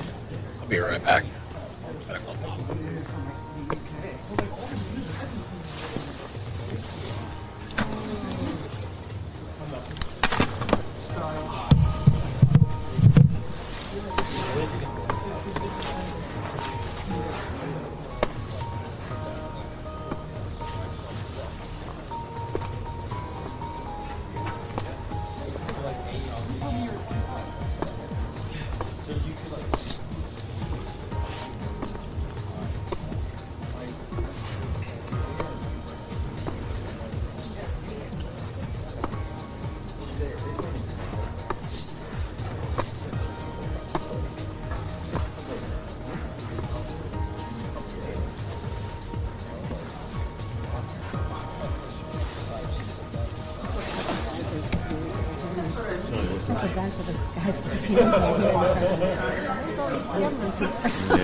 Yeah. Just did a fake child support.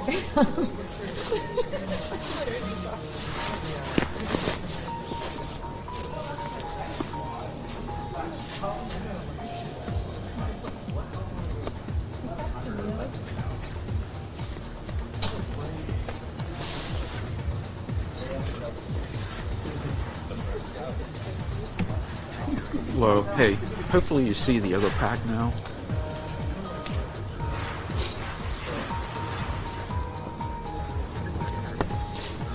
He's been teaming you.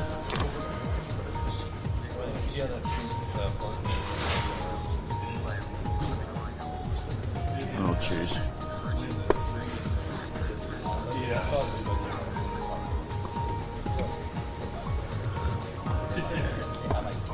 Because honestly, if he does not have those, I asked 2 hours ago for that thing to be turned over.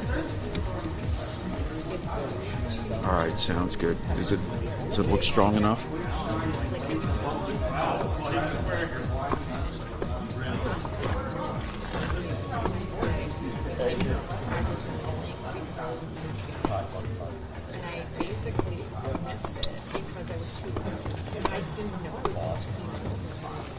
But yeah, obviously this main feed. All right. Sorry, what's? All right, I knew it. All right, but for the main thing, yeah, obviously, yeah, keep definitely my shot up. I'll let you know when I'm done with it. Yeah. Yep. Sounds good. It should. Yeah. All right. That's fine. That's what I kind of thought was going to happen. Not much I could do. Not much I could do. That all I could do is give advice. All right. Appreciate it, Chet. Thank you. Yep.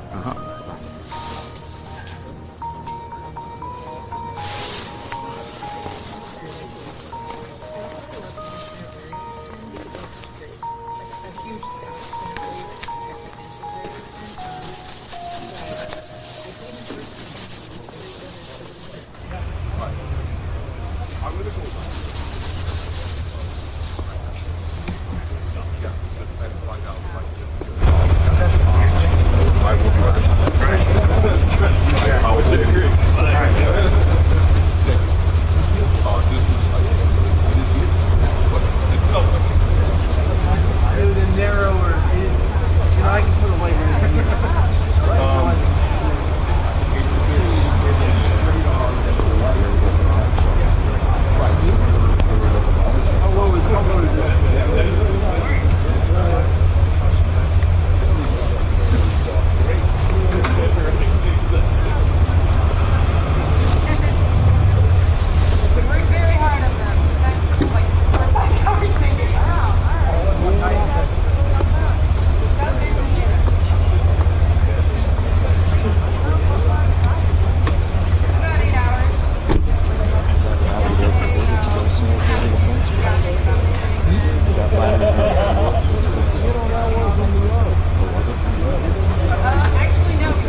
Yeah, I'll walk you there. There might be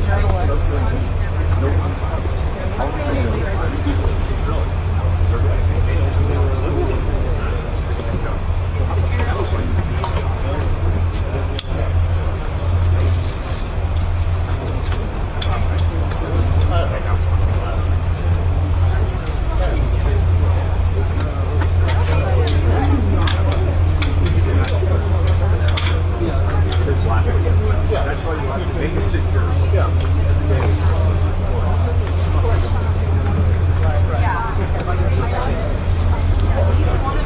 Stand up.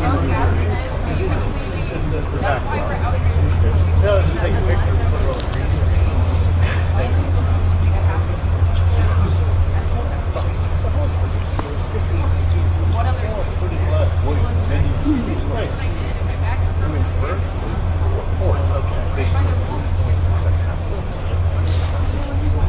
Gotta go. Like, I'm gonna be at tonight. I have BG.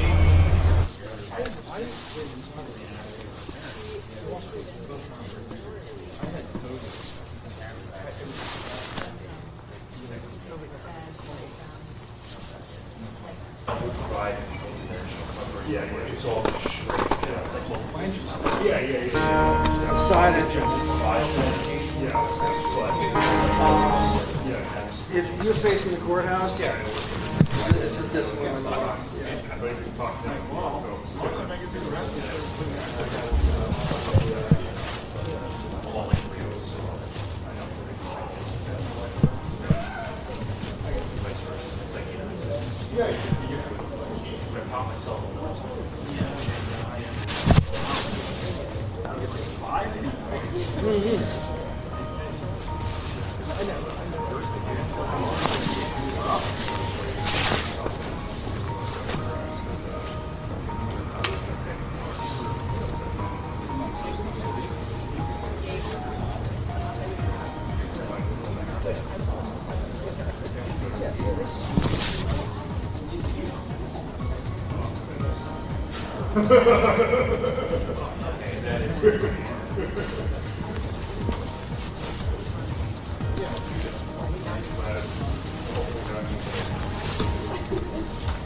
Yeah, he does have haircuts.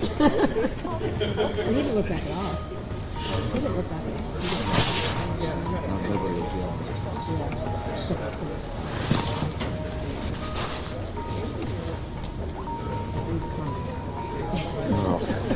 I've learned ever since not to read the comments.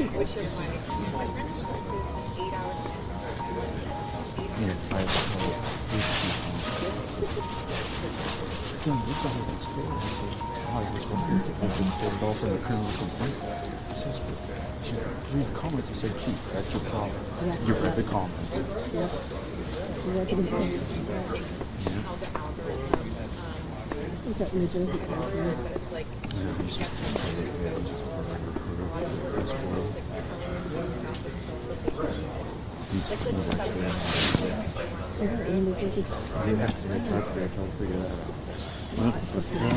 Well, they put the thing, they put the Giants in New Jersey. I figured.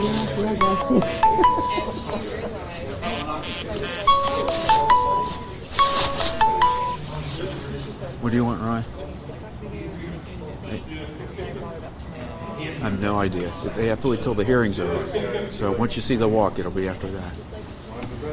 All right. Yep. Bye.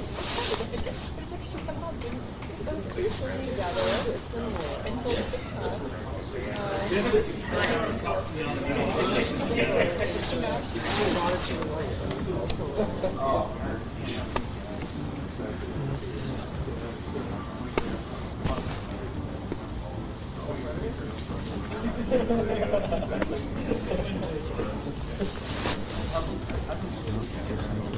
guess I have to turn this one.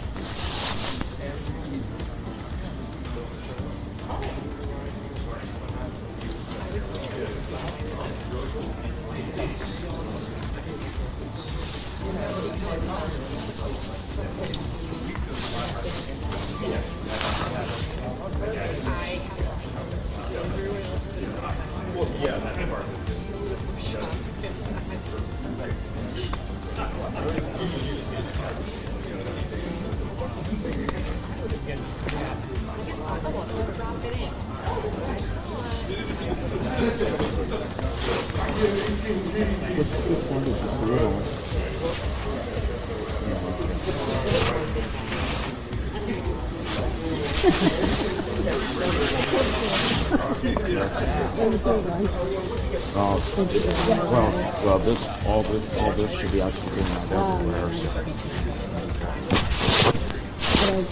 My focus. Because they get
Oh, jeez. Oh, man.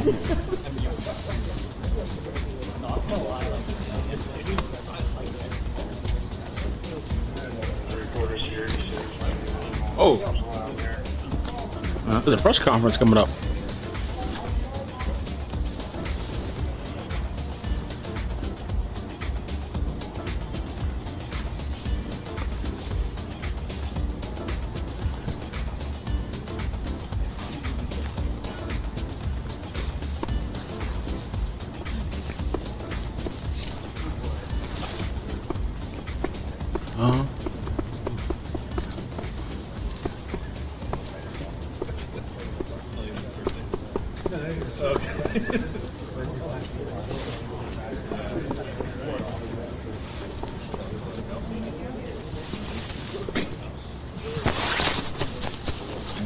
Pennsylvania people doing a press conference. Off to New York.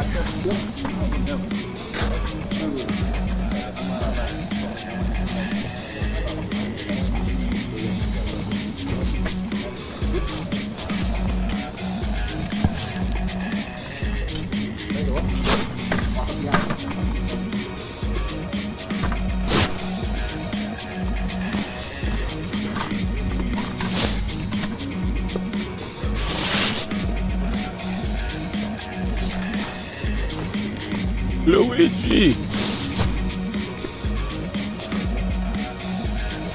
So many love him. So. All right, so I might be a conspiracy theorist, but I don't have a conflict of interest. Not like Police Commissioner Jessica Tisch, whose brother Andrew is the chairman of the Lowe's Corporation. Billionaire brother Andrew. Now, he is also on the board of trustees of the New York Police Federation. Now, they hosted a gala in 2019 where Andrew was the host with his then former wife, Anne. They had donors. Guess who one of the donors was? I looked over and he was there and I was like, yeah, I know. Ooh, what are the donors? UnitedHealthcare. Whoa. One of the donors was in 2019 where Andrew was the host with his then former wife, Anne. They had donors. Guess who one of the donors was? UnitedHealthcare. Guess who Andrew's company, Lowe's Corporation, guess who their healthcare provider is? You can't make this shit up. Also, Jessica's background before she became the NYPD commissioner is in cybersecurity. We know that in February 21, 2024, we know that UnitedHealthcare had a cyber breach. I'm sure that she was well aware of that, having been an expert in cybersecurity. Also, in 2022, Jessica Tisch was fined for having a conflict of interest. So she's established a pattern of having a conflict of interest. Her family is involved with UnitedHealthcare, and she is gathering the evidence with the NYPD Blue. I said NYPD Blue, against Luigi Mangione. This is not proper. This is a conflict of interest, if there was one.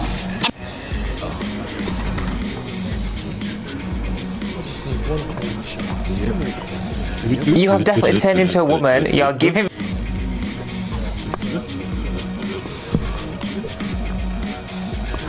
The majority of the charges here actually stem from the possession of the gun and related paraphernalia. There are 7 different gun charges here, and they don't seem to be in the alternative to each other, meaning he could be independently convicted of each of these 7 gun charges. Where it comes to the murder charge, though, I think the first one is the most interesting and the one designed to really carry the most punch, and that's a murder in the first-degree charge. So in New York, unlike other jurisdictions, just premeditated murder is not first-degree murder in New York. It generally requires a plus factor. You try to murder a police officer, for example, or you murder the witness to a crime who you know is about to testify. Farther down on the list in the New York statute is that you commit a murder in furtherance of terrorism or an act of terrorism, and that's how Luigi Mangione was charged here. And I just wanted to focus in on Depending on your age, this person could elicit a very different response. 41% of people aged 18 to 29 say Luigi Mangione's killing of UnitedHealthcare CEO Brian Thompson was acceptable. In a separate poll, the same people in that age bracket view Mangione more favorably. Luigi!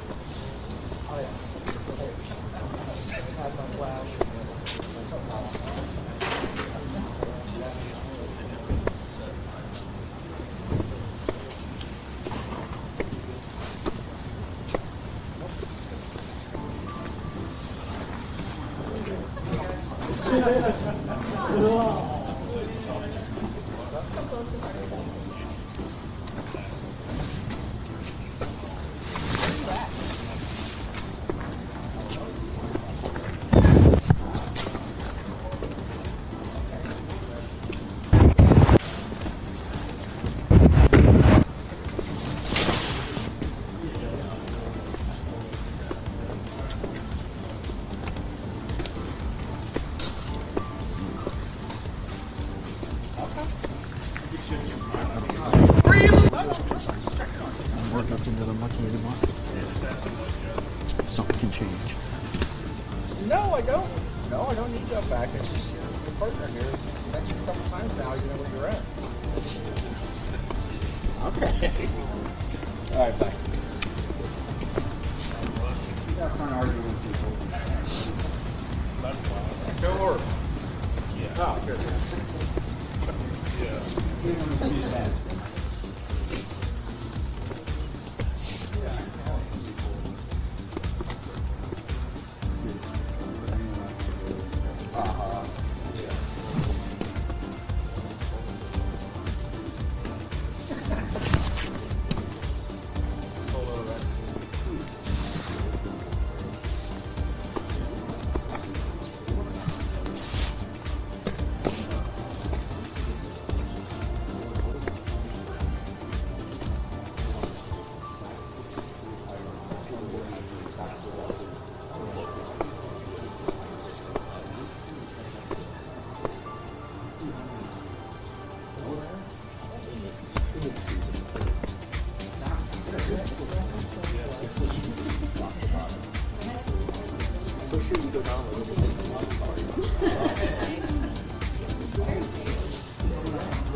Damn, they're saying the Haktua girl now is being sued. We knew that was coming. Accused of rug pulling investors when the token tanked 95%. Named in the lawsuit is two of the Moon Foundation, Over the Here Ltd, and executive Clinton Schultz, along with meme coins promoter Alex Larson Schultz. Many of the investors were first-time cryptocurrency participants drawn to the project through Welch's involvement.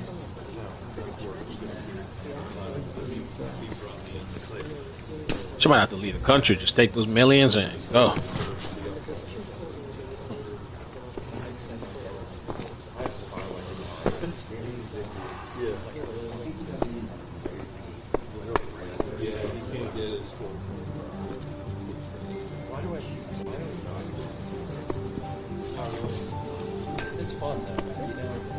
Oops, not copyright music. Last time one of those networks put some like weird ambience type of thing in the background. And then it was copying. They had to remove part of the live stream.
I suspected Joe's car.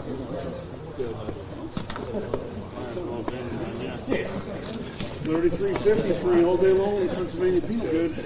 I'll call Walter. Charlie will have it out there. I love Charlie. What's not there to like about Charlie? I know.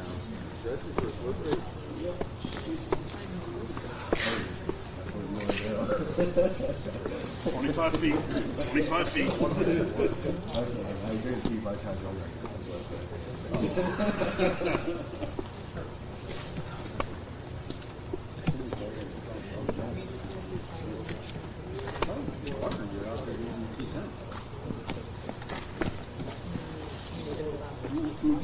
Thank Mel for all you do. Also, y'all don't forget to hit the thumbs up, and subscribe. Smile purple heart.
RBG dies.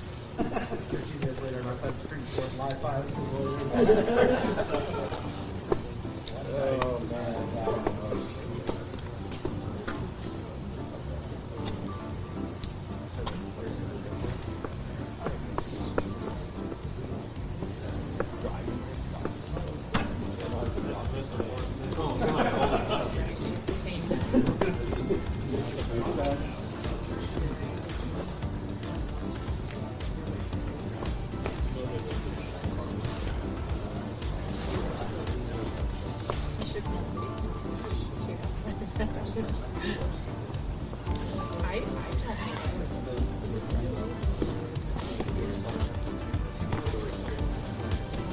Oh, shit. Yeah, he's down in Bellwood. That's right now.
This was like lean. You see that? They're all like lean.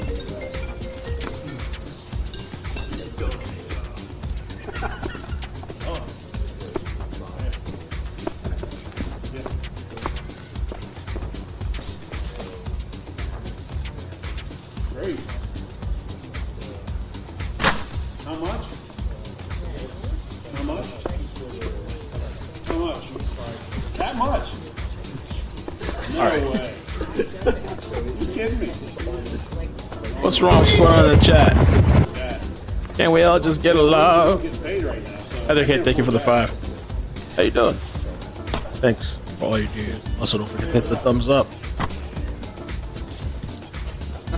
Man, what a holiday season. 2024.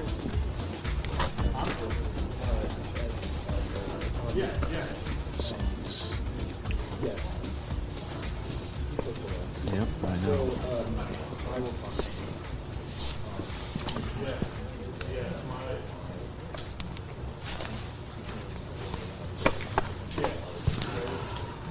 Wow. So with the Natalie thing, Natalie, the school shooter, Rupno, apparently some guy got her detained and arrested, the school shooter, for they're alleging he had coordinated the attack with her. JLR posted this. I looked it up on Google. It's the guy. Hi. Oh, I'm fucking nice. 20-year-old Alexander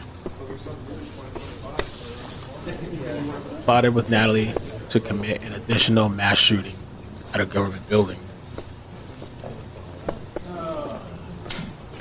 Oh, hell nah. That's them when they were a kid? Both with dogs? Wow. They look so earlier today. nice and innocent. What was that kid's name? I think Crumb. Remember the picture that kid had? Just like a little praying to God. Oh, Jesus. Where's that?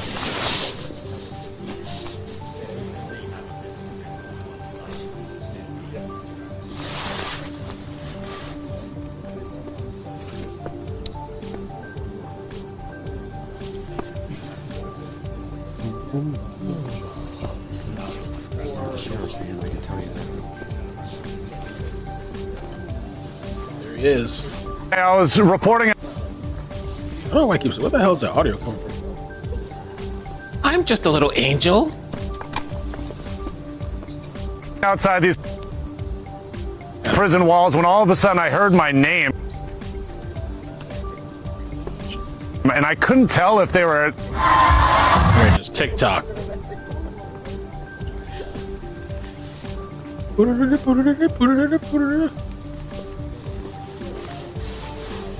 the world.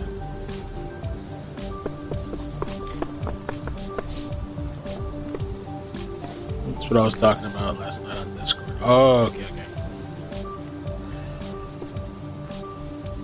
Yeah, the music in the background's kind of tripping me out.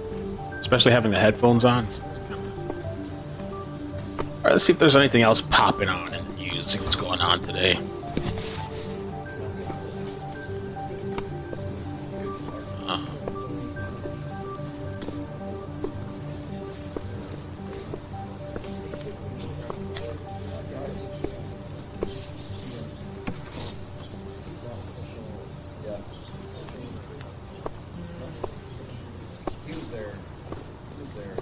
Tony's major investment. By the way, last night, for those that care, Trump, Elon, and Jeff Bezos been at Mar-a-Lago.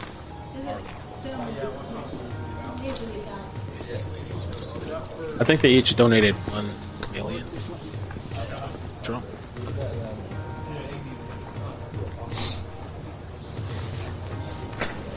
Traffic jam. Don't come after me, money. Bezos. Information that corporate media won't give you because their advertisers don't let them. As always, I've got Farron Cousins with me, the progressive voice. Honest to God, one of the best progressive voices in the business. The stories, they're big mix today. Let's start off with talking about the Bezos story. You know, we last week or 2 weeks ago, we did, our headline was corporate America basically comes groveling to Trump. I don't remember the exact words that were used, but they're groveling. They're going down to Mar-a-Lago's, flying in. There's more jets flying into to South Florida right now than ever. Going down to kiss his ring and say, "Yeah, we're really sorry about what we did. I know we gave $20 million to your opposition. I know we were out there calling you a Nazi and a freak and every other thing, but we're here to make nice now." Right. What's up with that? Because they're terrified of this guy. Bezos is no different. Go ahead. Right, and Bezos may be one of the most dangerous because not only is Amazon a top military contractor, a top retailer, but also he owns the Washington Post. Mm-hmm. So Bezos obviously has a lot of kissing up to do because you've got Trump who says maybe we'll go after the media. So Bezos says, well, hold up. We actually love you over at the Washington Post. He did an interview a couple days after we, talked about him being the next to go grovel, and he did it. Exactly like we said, he did it. It was pathetic. It really was. It was pathetic. It was, all that stuff you read, we didn't mean it. It was every week. That press conference. What else we got here? What else?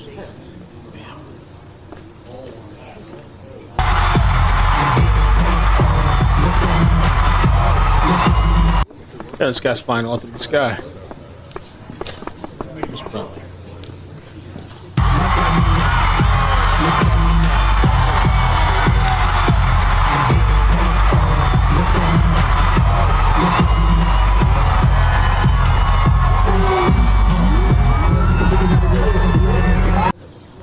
Get up, auto. Yeah, get up, auto. Yeah.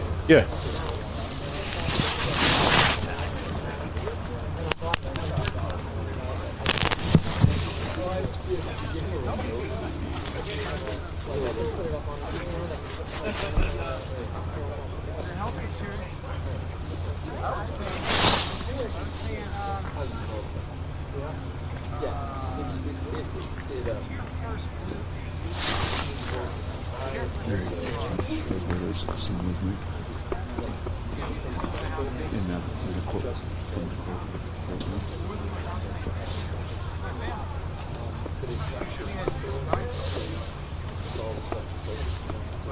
Yeah, but I always had like at least 4 kids in the house. When I look at that, what if people would make if we had cameras in the head? Oh my heavens! Oh my heavens!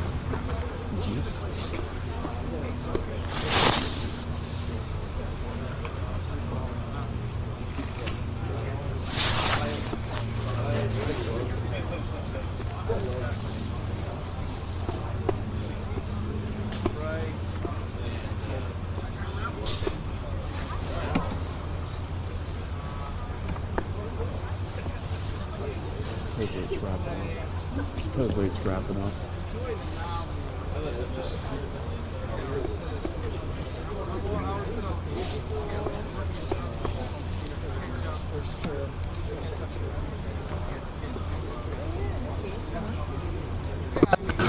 Nor can we address the issue of pornographic websites. There are some people who are not happy with the fact that YouTube is being slowed down. I think porn websites are visited all across the world. It's as easy as ordering, a beefsteak on the internet.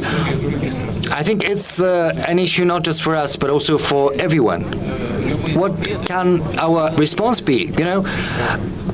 there can be bans and prohibitions, but you always have to come up with an alternative. You have to come up with something which is more interesting than a porn site. Like, so that you go for an alternative, because, you know, you've been to a porn site and now you have to go for something more interesting, more passionate, something that causes greater interest.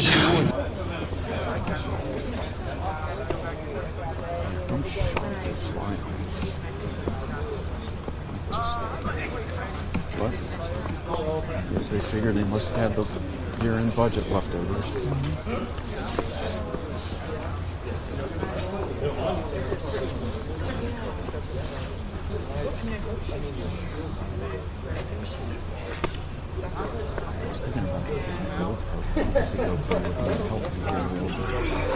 There's no place to go.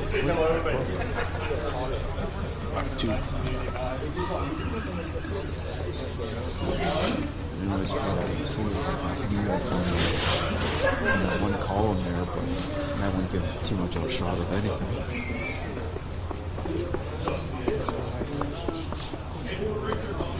Well, Luigi. Walking there on the back wall like the other guys. Chat. How long is this gonna take? Thank you for the 14 months, Just Mel's. Doing good. Oh, you were?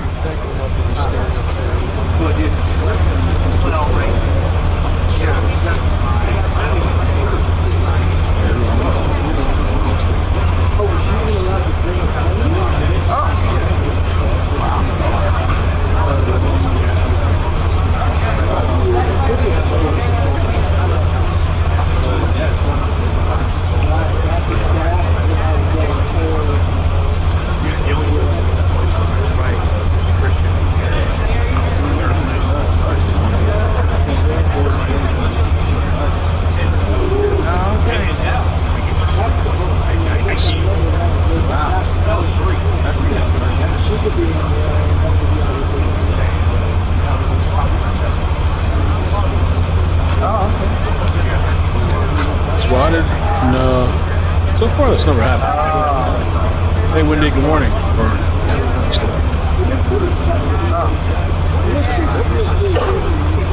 TT, type in the chat. See if I can add.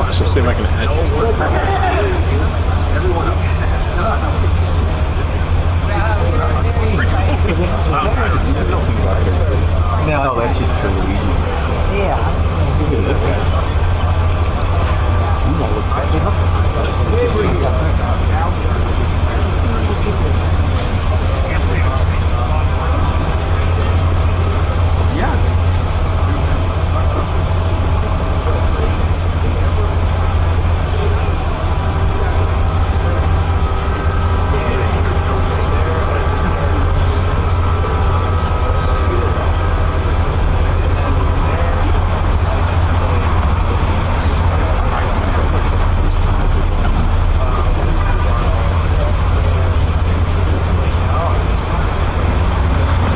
Talk to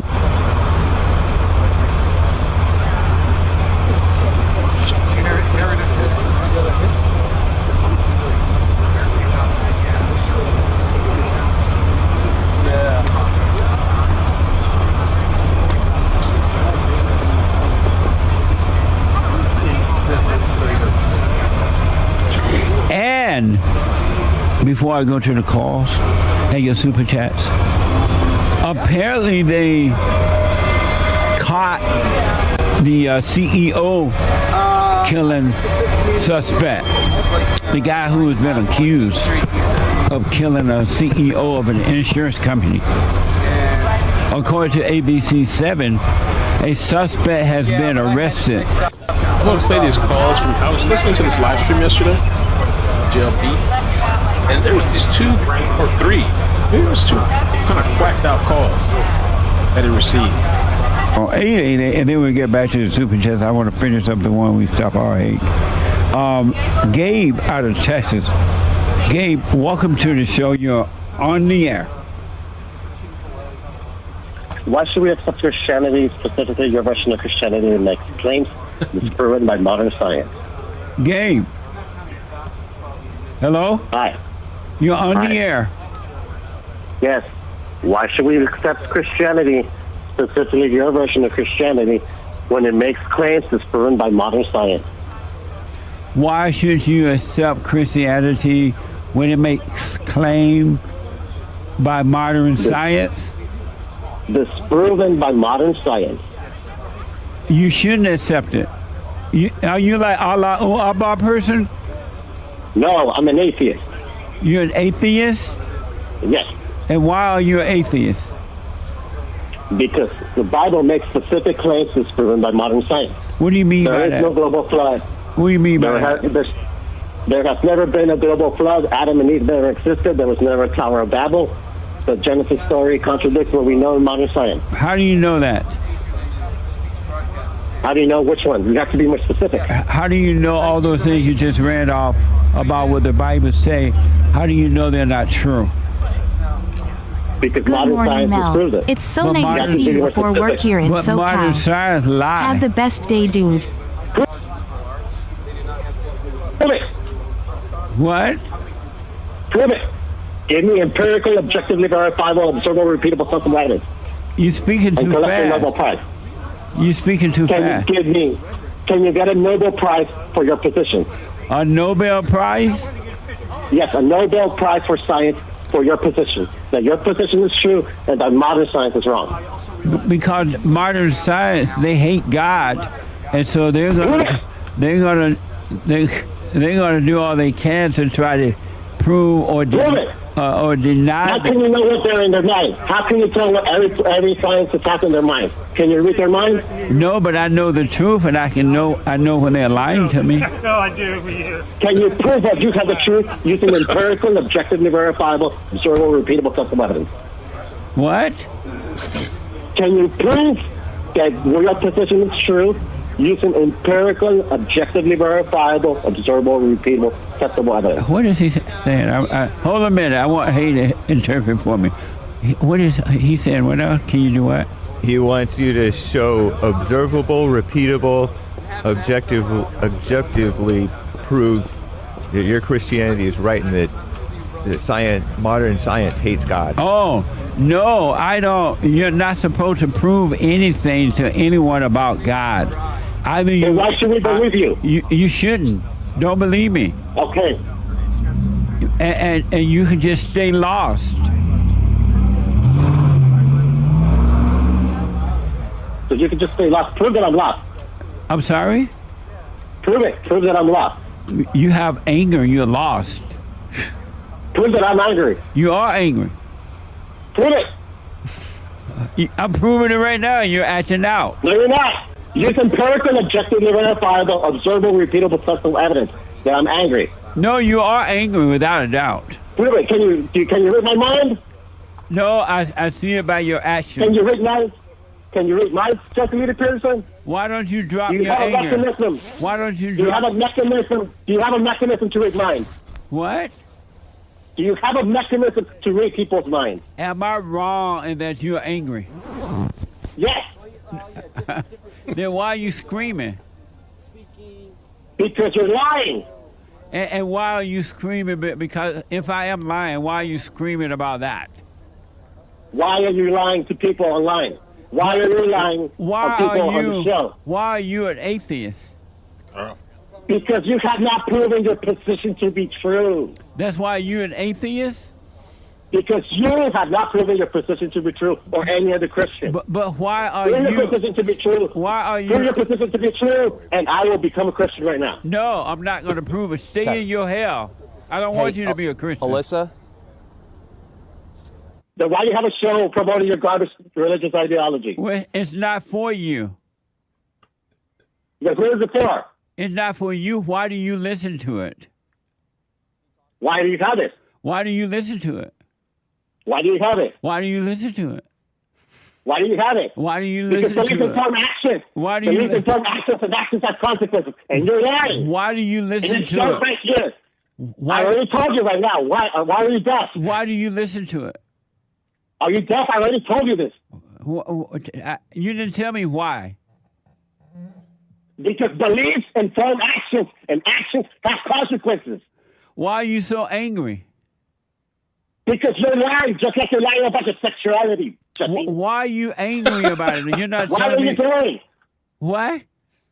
Why are you gay, Jesse? Why are you in the closet? You're not answering my question as to why you're so angry about it. You're not answering my questions either, right? Gay. I asked you for empirical objective.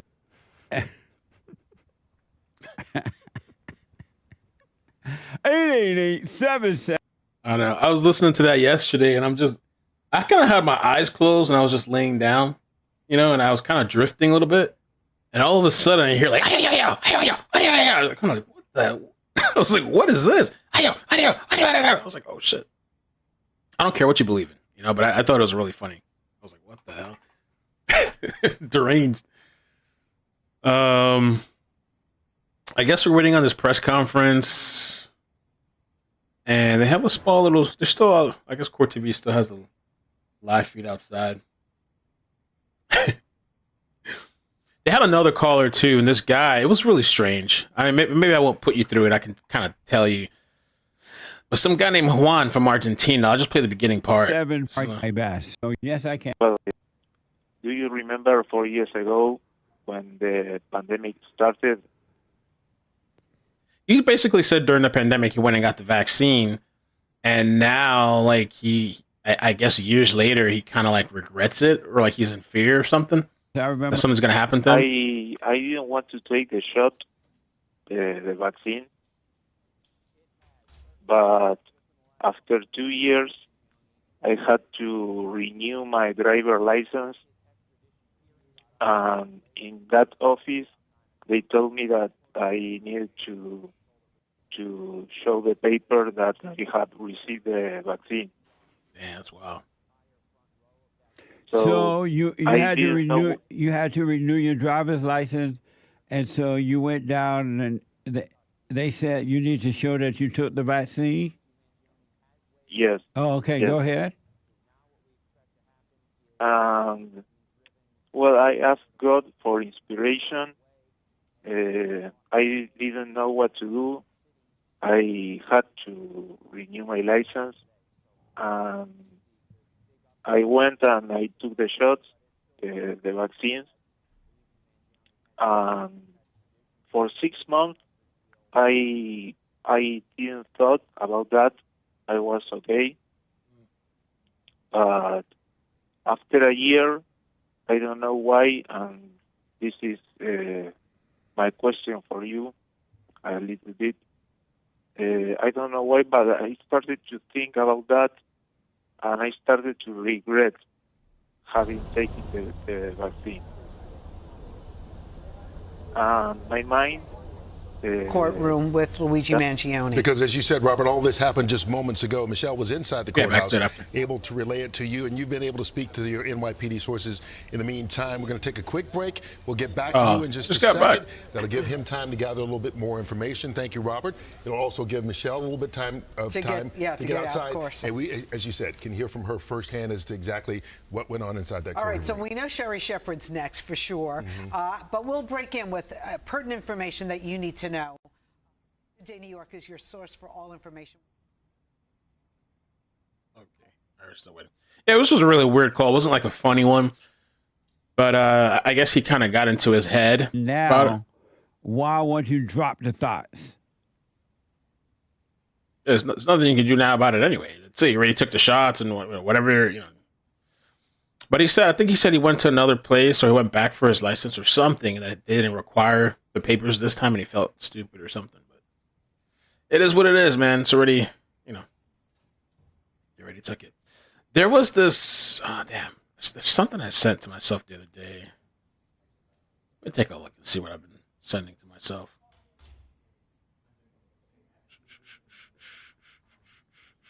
Oh, wrong place. This was kind of funny. I don't know if I can play this. Might get the whole video demonetized. This is funny though. Let me see if I can play it. Oh, maybe on the small screen.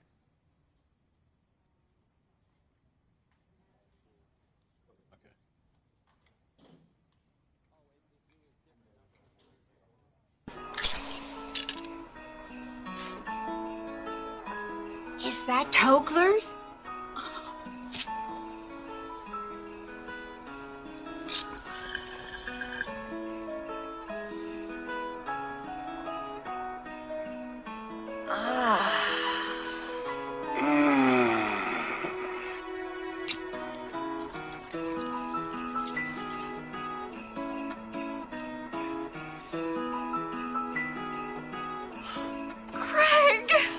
Merry Christmas, Mom.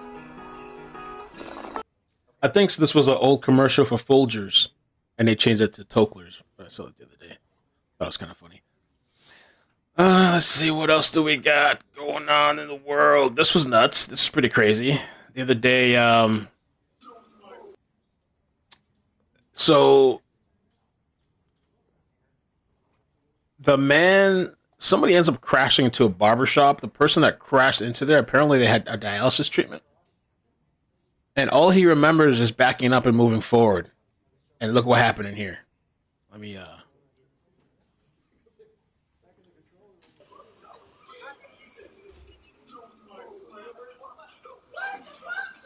they're screaming, what the F, what's going on?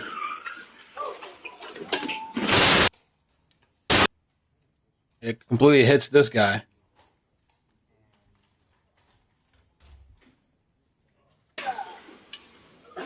Oh, shit, my client! Fuck, my client! I think he was saying, oh shit, my client. I think he thought his client was in the wall, but the guy actually got up and walked away. He just got up and walked away. And when this whole thing started too, like, I don't know how this person, I don't think, because they were all looking towards the front of the...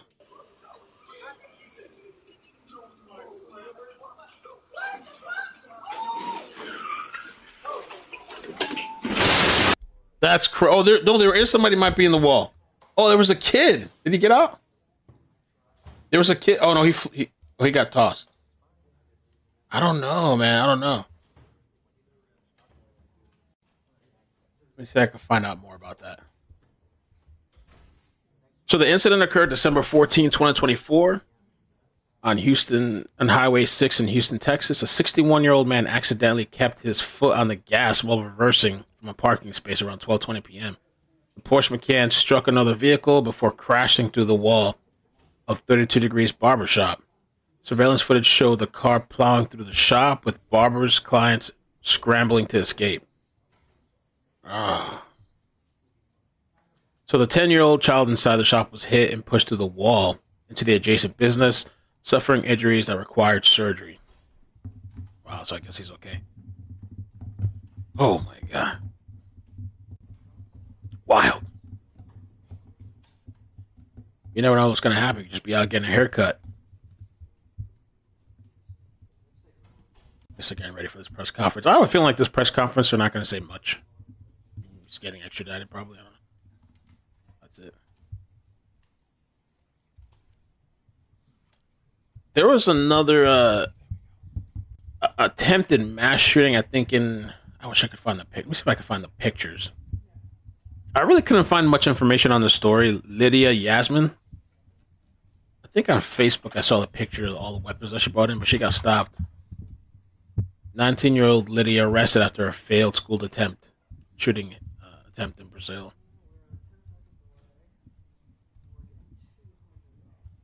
Where's the one with all the weapons? Testing 1, 2, 3. Here's white balance.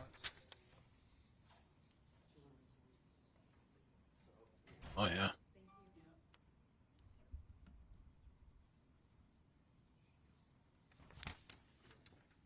Oh, here it is. This girl here, they're saying recently she's 19 years old. She attempted a school shooting, failed attempt. This is her weapon cache right here.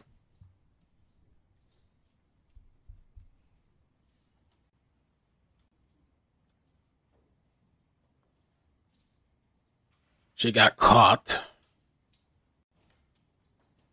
And I think somebody actually intervened. Let me see.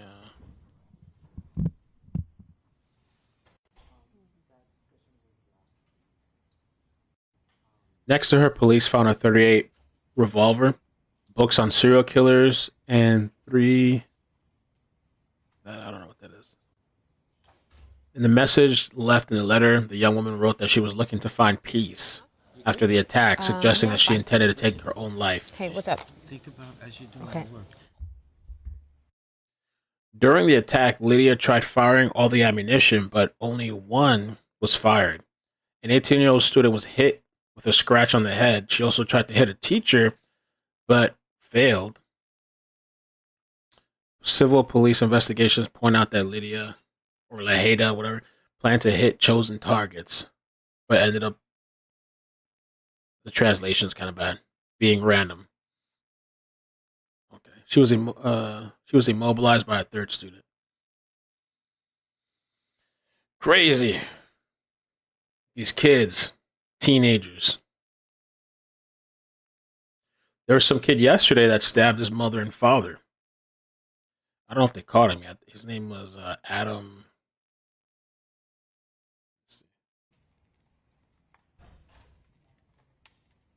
Adam Miller.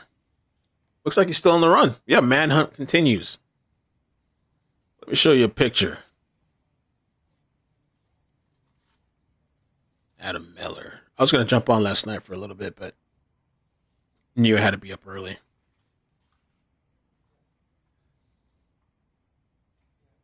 Stabbed his mother and father and is on the run. This was in Nevada. And Testing 1 2 3. Testing 1 2 3. Trying to think of the status of the parents.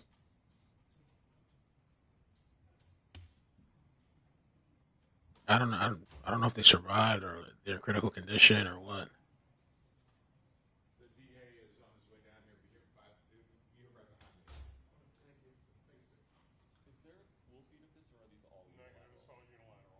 Crazy. They're still searching for this kid. I don't know what happens to these teenagers that they're killing their parents, because there was the story I mentioned recently too. This guy, I think he shot his mother and father over a video game. Let me look it up. Father shot over a video game.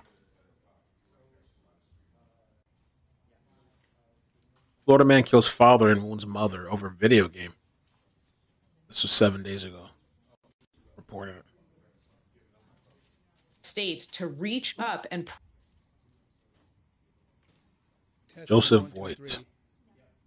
Okay. His father was upset about him spending a majority of his time playing video games and riding his ass about making something of himself and getting a job. So you can't, these kids these days, they don't want to get a job. You can't tell them to work. Find something else to do. Authorities say he had a criminal history, which includes firing a weapon in a residential area and battery. So the father is dead. The mother has survived.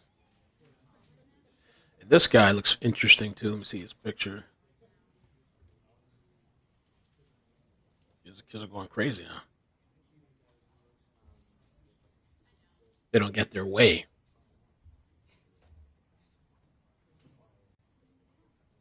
Some of these kids you got to kick out, because you got a kid like this. Look at this guy.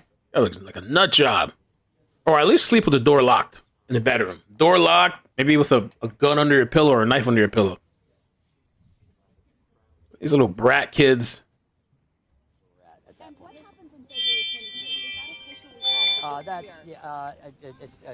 It's on as we speak right now. It's still on as a court date, and that's just where we are. What's next? What's next? What's next? There are several people who visited him in. I don't know if it's worth it anymore to go over this. He's not really saying that. As a lawyer, I obviously have contact with my client. You and Luigi had a long conversation today. What was that like when you had sort of discussed the extradition and what he was thinking of as he went to New York today? Just what attorneys and clients talk about, legal issues. I can't even remember where I'm parked now. You guys are pushing me. I don't even know where I'm at. Was he calm today? Was he feeling all right? You guys observed him. You guys observed him, and sorry. You said you were satisfied with how things went today. Could you reiterate that? Sorry. Yeah, like I said, I mean, I arranged this proceeding today, and we accomplished what I felt we needed to do. Will he appear in person in February? Back here? It's too early to tell. Okay. How are you feeling knowing the charges he's facing in New York? Well, we don't feel about things. We defend, and we react and do our jobs. So. Are you still confident in his defense for yeah, absolutely. Like I said, I'm not going to comment too much on what's happening with the attorney-client process and the legal process. Lastly, just for clarification, for the extradition today, was there any agreement on dropping some of those Pennsylvania charges to get that to go forward? Yeah, I won't comment on any stipulations or agreements that were made. Even though. What's this for you?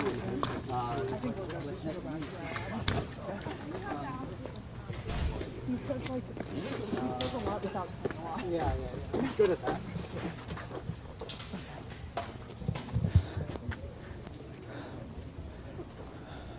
Press conference in the basement. You guys are all over the place with the camera. What? Press conference in the basement. Oh, Any okay. minute now. Okay. Still waiting on the press conference. Are they- Dickie's but not is going to that say cool? much, I guess.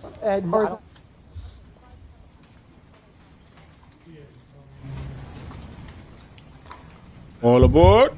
Oh.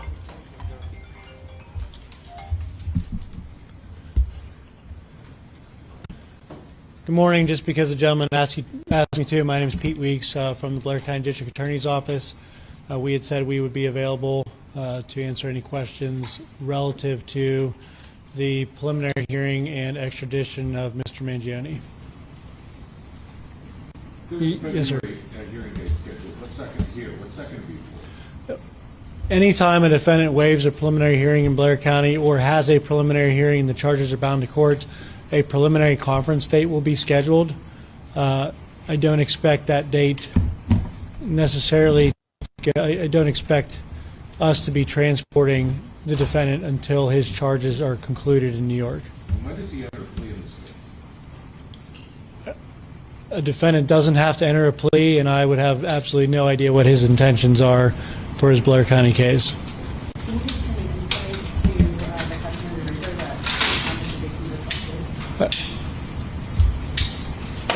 Other than it taking extra time, not really. He wanted some of the language changed and didn't agree to say that he was treated nicely by the police officers at all times. But, we had sent that paperwork out, I think, Tuesday, so everyone could review it. And it was, as you saw today, at 9:15 where the questions were raised. Sir? Yeah, I was going to ask more about the customizations that were made to the forms. Was that the extent of them? Or what were the customizations made to the waiver form? There was an acknowledgement that a writ of habeas corpus had been filed and was being withdrawn. There was an acknowledgement that he had an attorney, and I think there were redactions about some of our normal language about the treatment of police. So will you be tolling the charges?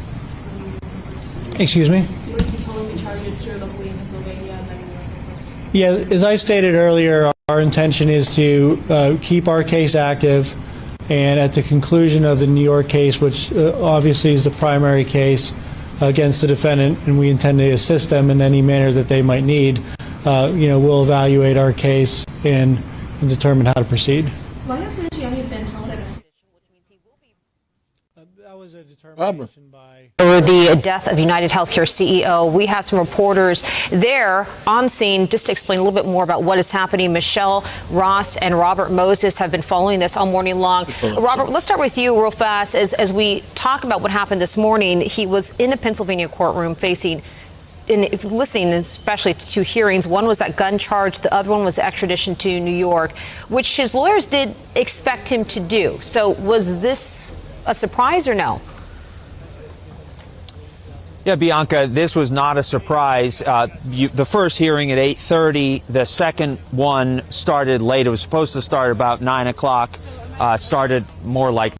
Let me just pause that. Let's watch this. What are you saying? Monday, we agreed that if the report was available, we would turn that over, and to the Altoona Police Department work to finalize that report.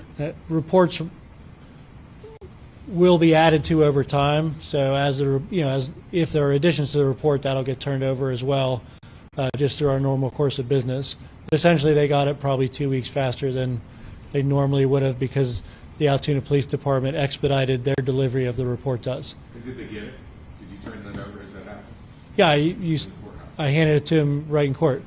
Yes, ma'am. Are you willing to offer Mr. Mangione a plea deal on his charges here in Blair County? We're always willing to resolve a case. It's typically up to it's always up to the defendant as to whether they want to resolve a case or go to trial. That will be his decision to make. Yes, sir. Can you explain what changed in the past couple of weeks? First, he said he would not be waiving extradition, that he was challenging. Today, his attorney said that things have changed, and he explained that he was no longer concerned about the representation that his client would have in New York. What, from your perspective, did or did not change? I have no idea, and that's why I don't comment on, even if a defense attorney tells me this is what we intend to do. When you folks ask what is happening, I say I'm not sure, because if it's the defendant's decision, that is their decision for them and their counsel to decide. They can change their mind whenever they want.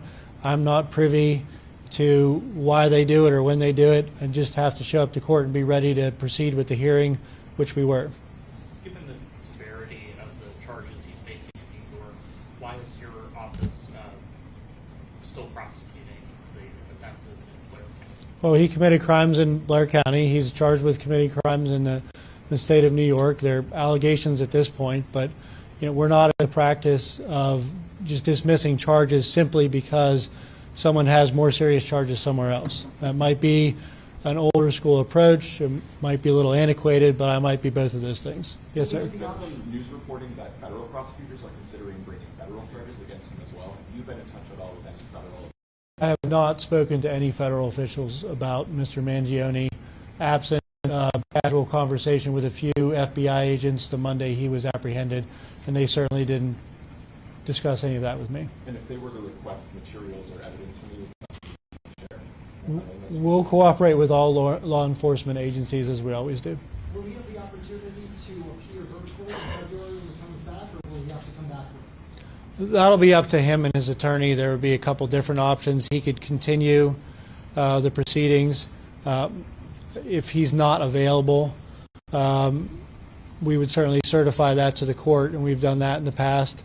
But that that will be part of our ongoing conversations with the Manhattan County DA's office. Do you have any details on the extradition process right now? We relinquished him to the custody of the New York City Police Department, and they'll be taking him back to New York City in a safe and secure manner. Is that happening right now, today? It's happening forthwith, yes. We transferred them. Do you have any No, I don't comment on defendants' behaviors, what their intentions are, and what choices they make, because that's his decisions, his behavior, and I don't know why someone does what they do. That's up to them. Sir, you said earlier that the Blair County case is going to kind of be on hold until the New York case is concluded. But I was going to ask, is the 24th hearing still on then, or when? How does that work out? In Blair County, we have large hauls of the list for many cases at one time, pretty routinely. That 24th date is the first of those times, so there would probably be between 200 and there'll be several hundred cases called that day, and essentially they're statused. So the case could be continued, it could be addressed remotely. There are a lot of options, and frankly, depending on his availability, it would be probably up to Attorney Dickey and Mr. Mangione as to whether he continues or appears virtually. So at what point would it be paused, if it is? The two factors would be his attorney requesting a delay, if they believe that's in his best interest, or the Commonwealth indicating that he's not available because the other prosecution and prosecuting entity can't produce him at this time. How do you get transported back to New York? When you said NYPD, is it road, is it helicopter, do you know how? In the manner determined by the New York City Police Department to be the safest and most secure. What's been your reaction reaction to a lot of the negative attention the city of Elton has received. People say police should have just turned a blind eye, or that person in McDonald's should have just minded their own business. I'm grateful that the police did their job. I'm grateful that that citizen, like so many other citizens in Blair County, said something when they saw something. And I would echo the sentiments of several other people, including our governor. We can all disagree with each other, but we should disagree with each other civilly, and we should never use violence to effectuate a disagreement. I understand these are allegations only against Mr. Mangione, but I certainly violence to make your point is never acceptable in our country, in our system of justice. Going off of that, there are people outside right now who are in Luigi Nintendo hats, holding these signs showing support for him. What do you say to that? That's their right as Americans to do that, as long as they do it peaceably. Procedurally and legally, am I right in understanding Mr. Dickey withdrew the habeas petition in the context of the extradition, but reserved the right to file another one? So what, are these two different habeas? They're two different things. Attorney Dickey filed a habeas corpus petition relative to the defendant's extradition and was contesting extradition, which is his right to do. The Commonwealth was working with the New York City Police Department and Manhattan District Attorney's Office to secure the necessary paperwork, which we do relatively frequently in the course of business in our office. We frequently extradite people to Blair County and send people to other states in the regular course of business. At any time, a defendant can change their mind and decide to waive that, which eliminates the need for that habeas hearing. And that's what happened today. For his preliminary hearing, because we wanted to turn the defendant over to New York as soon as possible today, we had agreed immediately that if there was a waiver of the preliminary hearing, we would agree to what's called a reservation of habeas corpus rights, which is specific to the Pennsylvania Rules of Criminal Procedure. Typically, when a defendant waives the right to contest their prima facie case at the courthouse. In this instant, because of the wanting to turn him over to New York immediately, we agreed for them to be able to preserve that right.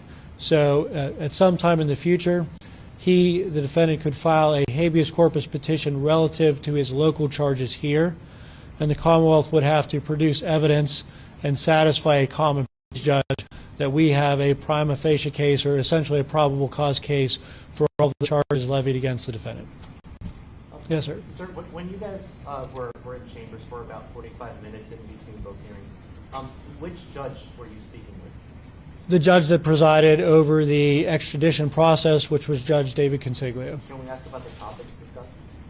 The topics were limited to Attorney Dickey's request to have a custom extradition form, which he did not have, and he requested the judge type up for him, which the judge accommodated and had that typed up. What's on that custom extradition form? Like, customized about it? Just what we said earlier. That an acknowledgement that there was a habeas file, that he had an attorney, that he withdrew it. Do you see any possibility for additional criminal charges in Blair County? Don't speculate on additional criminal charges. And the Altoona police document, the 20-page document that you got from them that you turned over today. Yes. Is there an explanation as to why Luigi came to Altoona? This is still an ongoing criminal case, so I'm not going to comment on investigatory materials. We turn them over to defense attorneys because every defendant is entitled to see the evidence against them, and we always try to get that out to them through counsel as soon as possible when we receive it. But I don't comment on that to the media. Yes, sir. One of the points of conversation or the changes that they wanted to make to that waiver was removing the acknowledgement that he was treated properly by police so that there was no issues. Can you elaborate any more on what sort of issues he might have experienced or the reason that they wanted that language removed? No, I don't believe he experienced any issues at all. I'm not going to speak to Attorney Dickey's motivations to the last-minute demand for changes, but we certainly wanted to go forward today with the waiver of extradition, and we're willing to accommodate because, as you saw, there was a large contingent of folks and officers from the New York City Police Department that came down here. The Pennsylvania State Police provided resources. The Altoona Police Department provided resources. The Sheriff's Department's been working around the clock since Mangione's apprehension. Our office has devoted resources. The Hollidaysburg Borough Police Department devoted resources. So the first assistant and I certainly were willing to accommodate a request for Attorney Dickey to have his own form if that effectuated the transfer of custody of the defendant. Is the police report available publicly? No. Did you say he's being transported to New York right now? Do you know where he's going to be? I do not. People might roll their eyes at me for this question, but just so I make sure I understand legally, if his prosecution is proceeding in New York and they can't transport him, does that toll Rule 600, or how does that work if it's not like a defense request or a joint request? That's a fair question. Rule 600 requires the Commonwealth to exercise due diligence. So ultimately, the interpretation or determination as to whether we exercise due diligence would be determined by a judge. But I've always held the position that as long as we're in position to bring someone back from a surrounding state or state anywhere, if we're willing to do that and they indicate they're not available at this time, I've always argued that that's due diligence. I will argue that in this case. I certainly think as a practical matter, it would have been laughable and a waste of resources and time for us to try to keep this defendant here for our charges and delay New York's custody of the defendant for the more serious case. Pete, how has this been for you, your office, dealing with all of the media that's here today, media from all over the world or Little Hollinsburg?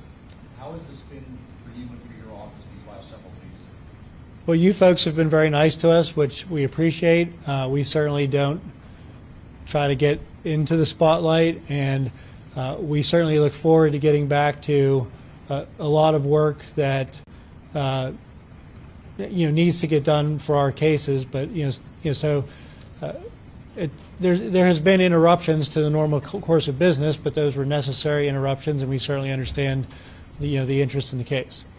I was actually going to ask someone about that. You listed numerous resources that were used on this case. What sort of strain has that put on not just the DA's office, but on all of the offices here in the courthouse?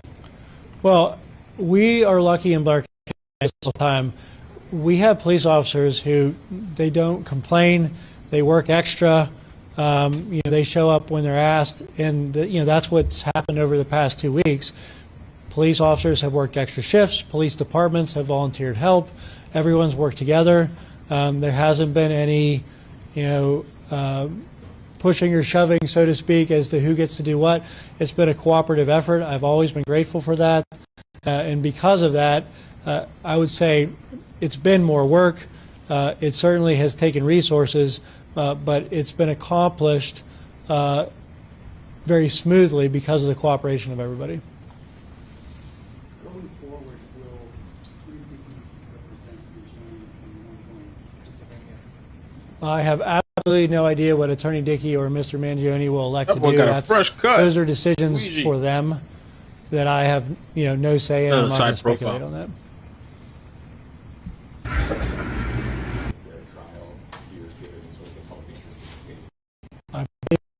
Boy got a clean jail cut. Look at that. But he got a fair good. trial We were saying high top. everywhere when the rules Or not are high top, followed. blowout. And I certainly you saw how he looked would too. have no doubt that the rules would be followed in New York as they would be followed here. You'd be surprised how many people don't read the papers, and even when they do, Clean cut. He's feeling himself. when Look at the chat. You've done the Free Luigi. the Free number of Luigi. trials, He's innocent. that First Assistant Smith and I have done Oh, he throughout our hella fine. careers. The questions juries ask in trials, even high-profile trials, show me that they're paying attention, they're conscientious, and they really want to evaluate the evidence. So I have no doubt that he can receive a fair trial. What's been the most challenging aspect of this case for you, for your office, and for the wider community? The challenges for our office is just that we're short-staffed and we have a pretty high caseload per capita in Blair County, so it's just been the resource issue. Hey, But Froggy. other than that, these things are something we do all the time in our office. They just don't normally get attention, and certainly not this level of attention. But there are things we do in the normal course of business. 20-second summary of what comes next in the Blair County trial? I'm sorry, I didn't hear the last part of your sentence, sir. Would you mind giving us like a 20-second summary of what comes next in the Blair County trial? Well, because of the defendant's reversal today and decision to waive his preliminary hearing, as well as his extradition, certainly we believe it's in the interest of justice to turn him over to the New York City Police Department and Manhattan District Attorney's Office, which we did. He is now in their custody. He will go forthwith to New York to await trial or prosecution for his homicide and related charges in New York. We intend to keep our case active, and we intend to essentially revisit the case when the defendant is available for prosecution in Blair County, and we'll assess that at the appropriate time. Thank you, guys. Thank you.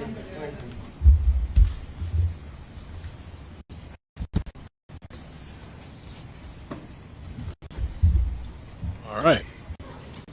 Now I want to listen to this clip. This reporter that was inside. Okay, this was not a surprise. The first hearing at 8:30. The second one started late. It was supposed to start about 9 o'clock.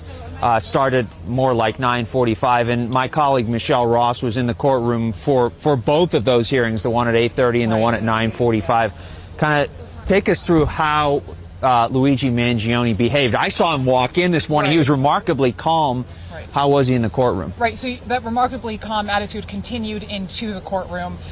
We were talking about it earlier, how he had an outburst the first time that he came in, but this was a completely different mindset. He came in, he looked well put together, despite being in an orange jumpsuit and handcuffs. He was clean shaven. His hair has grown out a little bit, his curly hair, but once he sat down, he wasn't as fidgety as he was the first time around, but he was sitting in his seat. He was alert. The first time he was counting the number of people in the courtroom, but this time he did do a scan, but he was alert. He wasn't, interrupting anyone. Last time he interrupted his defense attorney, but this time he was listening and he was going with everything that was happening in the courtroom. And we were also talking about the fact that whole front row in the courtroom of about 100 or so seats was occupied by NYPD officers. Right. So clearly the NYPD was ready to go for this eventuality today of him waiving extradition. Exactly. Considering that the crime happened in New York City, the NYPD was ready to extradite him. They've been in contact with such a big case like this. So many different agencies are in touch with each other. They're talking to the DA's office, even with the defense attorneys, with the attorneys back in New York City, with the DA back in New York City. So about 12 to 13 NYPD personnel in the front row ready to take him back to New York. And let's talk about that process, because I know you and I have been talking to sources about how that's going to work. Right. You spoke to someone yesterday, I spoke to someone this morning, and kind of the general tenor is the same, and that is that Luigi Mangione will be driven to the airport, which is about 25 minutes or so from here, the Altoona Blair County Airport. It's a small airport, of course. And he will then be flown back to New York City, where conceivably he could appear before a judge, early this afternoon. I think we're just hearing. Yeah, we just heard some police sirens, so this could be. So he might be actually from this area and then heading to the airport, like you mentioned. But an NYPD source did tell me last night that flying is the preferred way of transport. It's less risky, it takes less time, and he'll get there quicker. So it's definitely a preferred way to go there. And maybe they're worried about somebody trying to break him out, rescue him. And also, there's the whole spectacle aspect of it. My source said this morning, we don't want him driving for 5 hours and potentially people lining the route with signs. And, we've already seen supporters out here with this signs morning. Here saying that he's been charged with terrorism. We see some police lights here, with some emergency lights taking place, but they're now going around the other way. But yes, we've seen signs, with the terrorism charges now included in his first-degree murder charges. Some of the signs here saying that, killing people under healthcare is terrorism. So we've seen so many supporters here. It makes sense why, the risk would be taking him on the road by car. And in fact, we're just looking at some video of Mangione leaving the courthouse as we speak. So again, the plan, according to our sources, is to take him to the airport, which is about a 25-minute or so drive. And forgive me, we're just kind of looking off camera to see the activity, but it looks like they're going the other way. We saw a few cars just zoomed away, so they could be on their way now. So the plan is to go to the airport, fly him back to New York City, where he will presumably appear before a judge today. Let's talk about the fact that now he's facing not only the state charges, but now potentially federal charges as well. Right, so that's something that could happen later on. Mhm. And so with these serious charges in New York, Alvin Bragg wants him processed as soon as possible. So we'll see how that plays out as early as, it could even happen before noon, depending on how quick they get to the airport and then fly over. And the significance with the federal charges, of course, is that he becomes eligible for the death penalty. Right. The maximum sentence under the state charges would be life in prison without parole, but if he's charged federally, he could be looking at the death penalty, which just ratchets this case up even more. Right, and then with his Pennsylvania charges, they're also very serious charges, but they would be minor compared to what he's facing federally and at the state level back in New York State. And the Pennsylvania charges, I think we should hit on that. There's sort of a subtext in this whole thing, but they were the subject of that first hearing that started at 8:30, and now it's kind of an afterthought because everyone is understandably focused on the murder charges in New York. Right. But he has a next court appearance here, conceivably on those Pennsylvania charges. Right, and they pushed that to February 24th. They said that he's not waiving his right to that hearing. He's just reserving that right for a later date. And Thomas Dickey, his defense attorney, said that he wanted some evidence in exchange to push that hearing. So the DA gave him, they wanted to expedite the delivery process. So the DA gave him essentially a 20-page police report that they said had information as recent as this morning. So we'll see how that plays out over the next couple of months as the court case in New York plays out. And the charges here in Pennsylvania, of course, the carrying a gun without a license. So he had the purported murder weapon on him in McDonald's, and also here's the plane, guys. Here's the plane. New Jersey driver's license. Also, We gotta watch everything. We gotta watch him getting on the plane. Oh my God! Getting on a plane.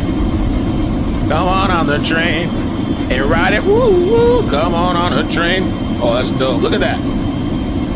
Hurry up, get to the airport. Get to the airport. Yeah. Scramble, scramble. They got like a limousine.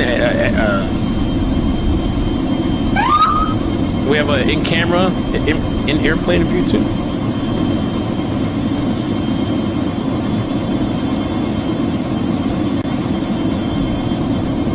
Get a GoPro view.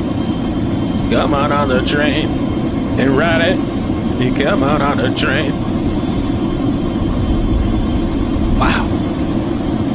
24/7 around the clock coverage. Gee.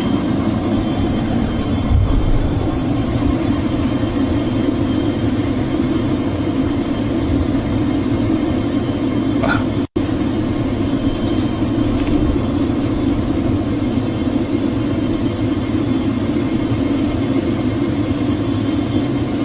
Maybe get a screenshot. The screen is shaking so much. Oh, blurry. Come on the train and ride it.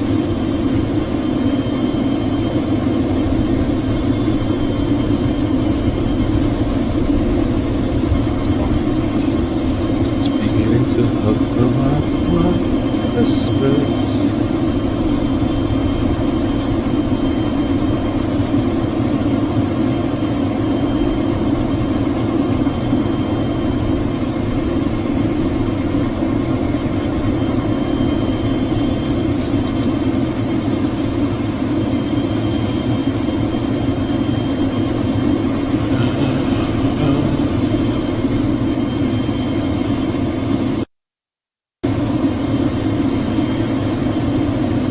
That clean fade, man. Maybe I need to go get a blowout.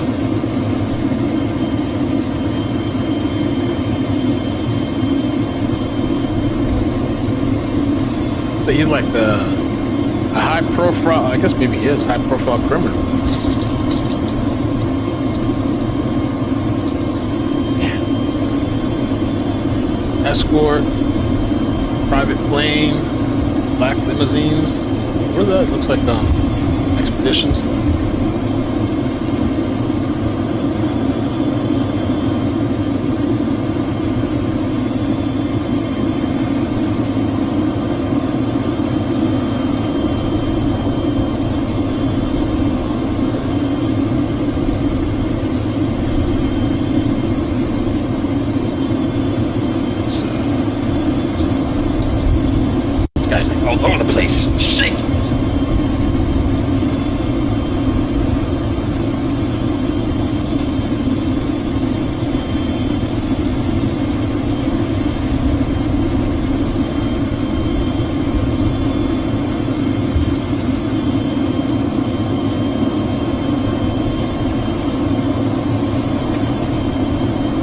Where is he? Oh, there he is. We missed it. It's too late now. Oh, there's gonna be no shot. Just want a glimpse of his hair follicles. Come on, man. Just keep the camera up. Stay still.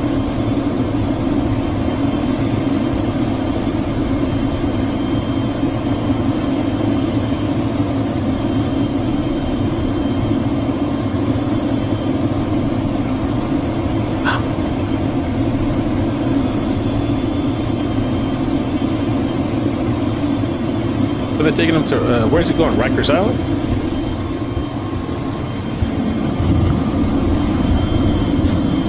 Got a fresh gun. Like that. Pretty boy.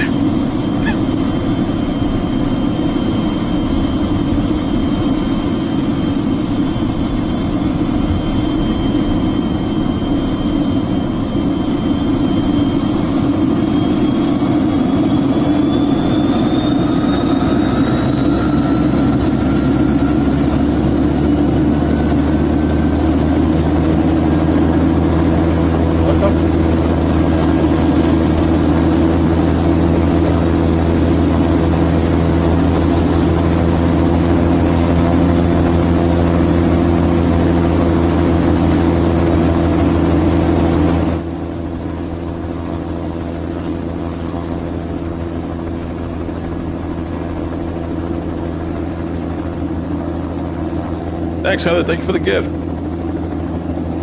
Oh, the guy's on the helicopter, the one recording? Oh, shit. So they took... That makes sense. But they took a chopper out there.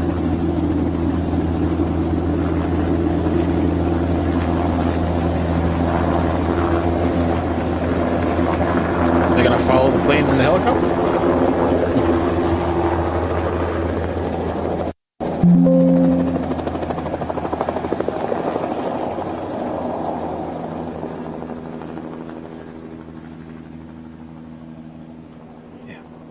That's it.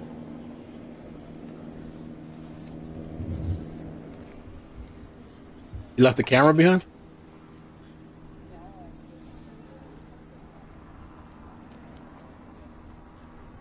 See if I find anybody else at the little airport.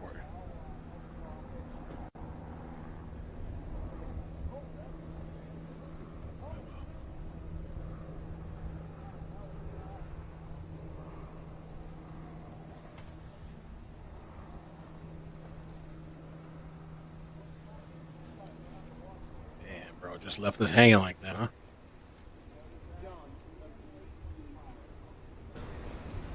Ugh. There we go.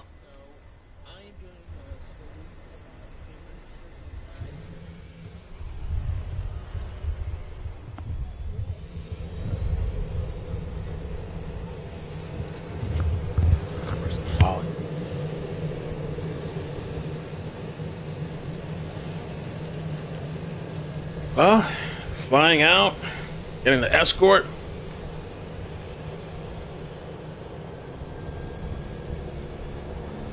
Damn, somebody said, please show your support and appreciation for Luigi by donating to his legal defense.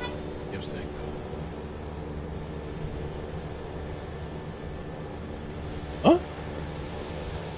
Oh, wow. Somebody said, Crypto loves Amy. She said, UHC killed my dad. Sorry to hear that.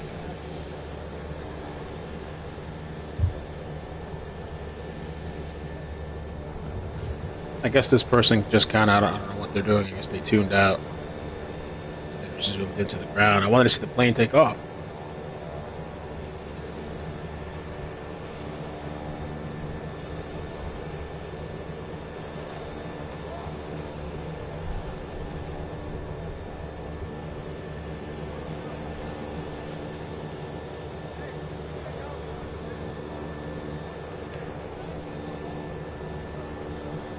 Those were forwards.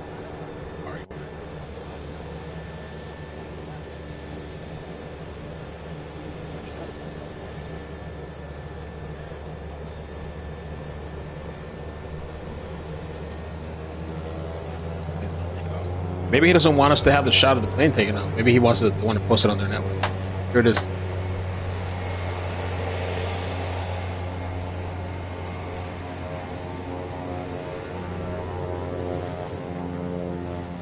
N29. Or if that's on the flight radar.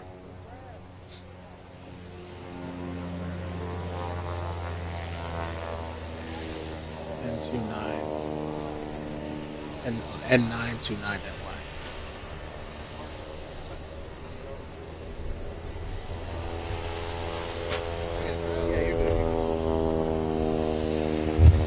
We have two here.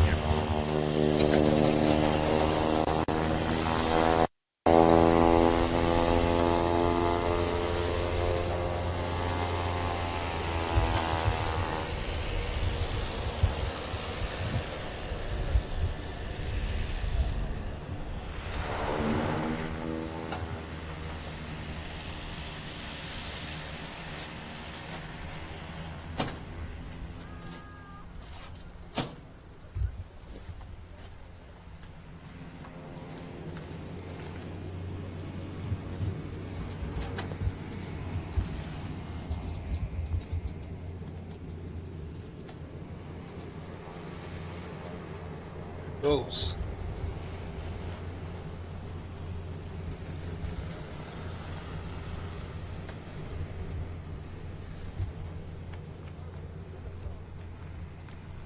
Almost looks like it's on a dirt runway or something. Or not, maybe not.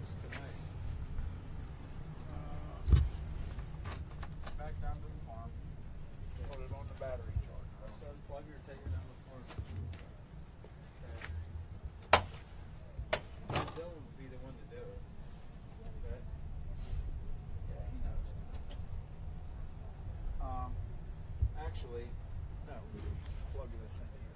Okay. So it like this. This plug. That's it. You have to worry about the other side. Okay? Okay, so take this off and plug that in. We're good for the night. And then over the weekend, hopefully we'll be fixed. Because Bill's doing it tomorrow. He'll have to fix. Yeah. He'll pull in here. He gets worked up. I'm like, settle down. There's nothing we can do right now. Settle down. Something like a brother, man. I'd do anything for him. He's got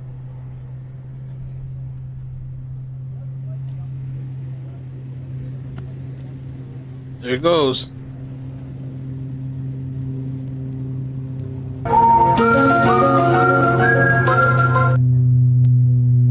Imagine the plane just explodes. Boom! How crazy would that be?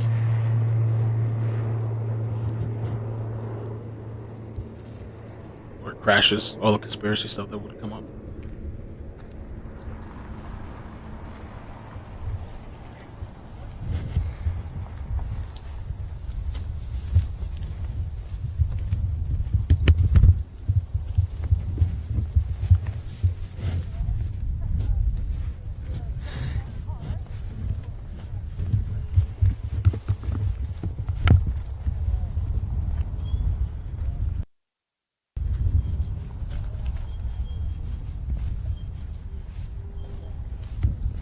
I wanna know where you are.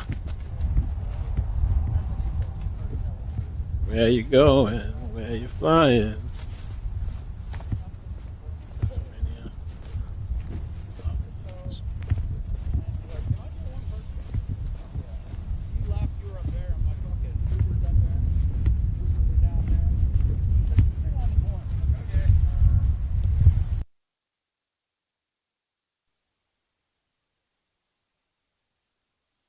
Maya Kingdom.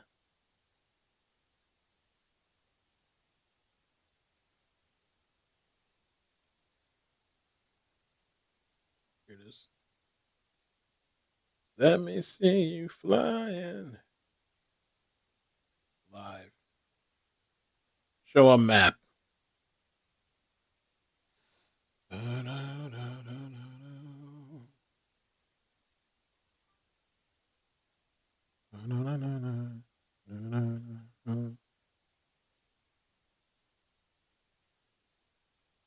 Flying a Cessna 20208B Caravan EX.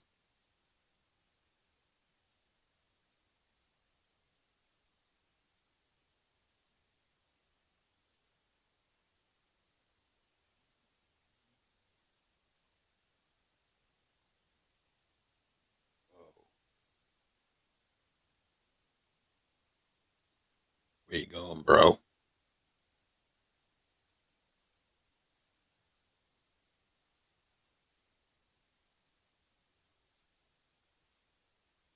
Inside a $3 million Cessna? That's $3 million for that? No. This is the Cessna. I think it's a different model. It's the Caravan EX, but it looks just the same, though, actually.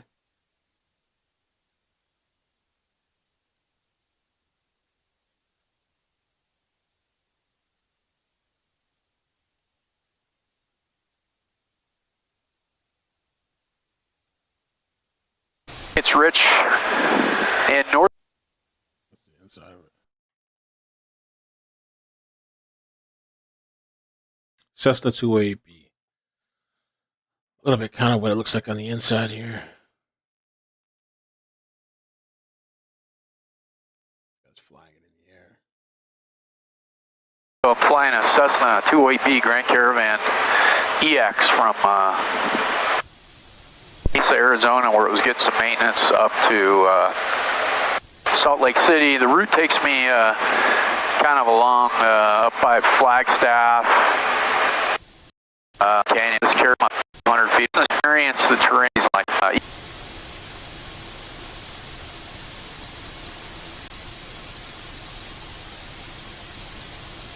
don't know how well the GoPro will pick up Flagstaff off to the west here. I'm out there. Yeah, I guess pretty bouncy right now. I'm going to be below some. Got a lot of rows of seats, 2, 4, 6,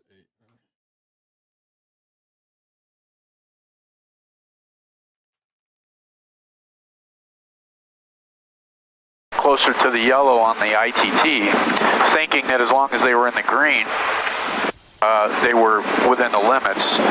See what the flight plan. All right. Probably a short flight, right? How long of a flight it is?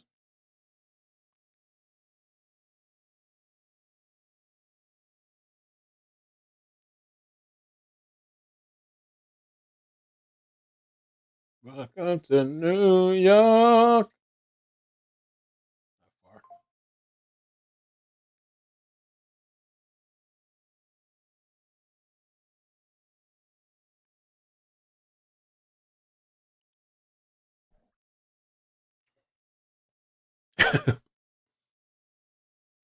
They're going to be there waiting for when he lands, too.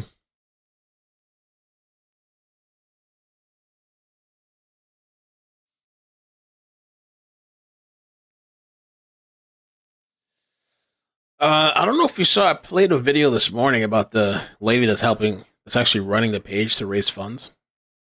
I think they've passed 150K. So far, like, he hasn't accepted, but he hasn't denied it either, so I don't know if he's going to take it or not.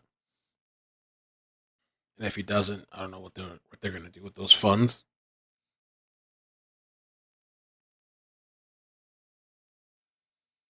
But I'm sure they're going to have some people waiting for him when they land, like TV crew probably. Actually, pretty short flight, I think.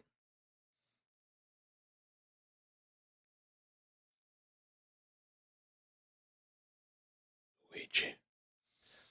I guess maybe we should get off for a bit. I think I need to do some stuff around the house.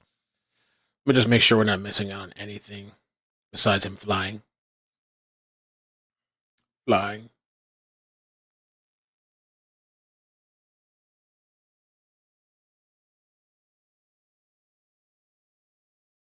Demonstrators protest decision to drop charges. World, what does good policing look like to us? Well, I can say that many of us are involved in a campaign that's called the Civilian Police Accountability Council. In a perfect world, I think many of us would probably agree that in a perfect world, we wouldn't need armed people running around tackling and killing young people and other members of our community. I think that we can all at least agree before we get to a perfect world that what we need is police that are accountable and police that are responsive and police that are controlled by the communities that they police. And that's what a Civilian Police Accountability Council looks like. Many of us and many of our organizations have been involved for decades, going back to the Burge years, and most recently the fight around the ECPS. And we know that these are stopgaps. We believe the next. I don't know that story. With that person.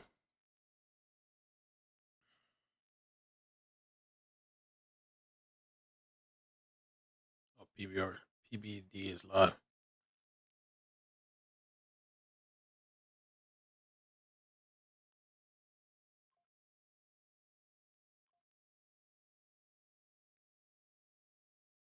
Damn. Sentencing for mistaken identity murders. 4 teenagers sentenced to mistaken identity murders of 2. Dr. Green's and Dr. White's reports teenagers. identify clinical indicators. So 4 kids murdered these 2 other kids and they got the wrong identity. A 15-year-old and a 16-year-old were stabbed to death by a gang armed with machetes. This was in the UK, Knoll West area of Bristol. They had wrongly identified them as They were wrongly identified as being responsible for bricks being thrown at a house. Wow. I'm surprised they're even streaming. I thought they don't stream stuff. Intensive education and support at his placement, where he's doing well. Riley, 17 at the time. Lock him up.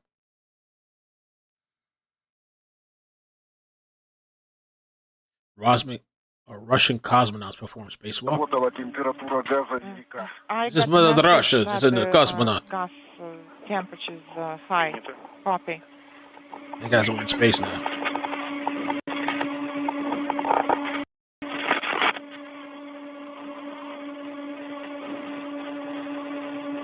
Oh.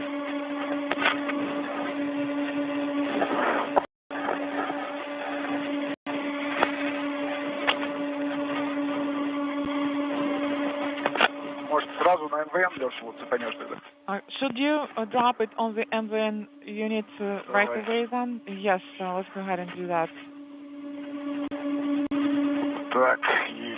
All right, it is secured on the MVN monoblock. Yeah, Newtown, Hamilton, the plane. And let me move the container closer and position it here.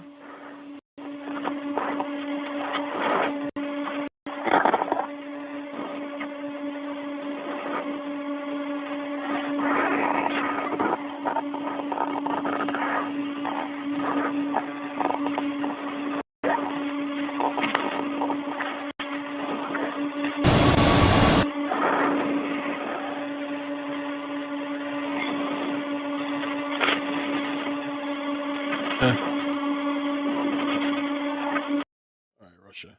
So they're doing some type of spacewalk. Russia. Mother Russia.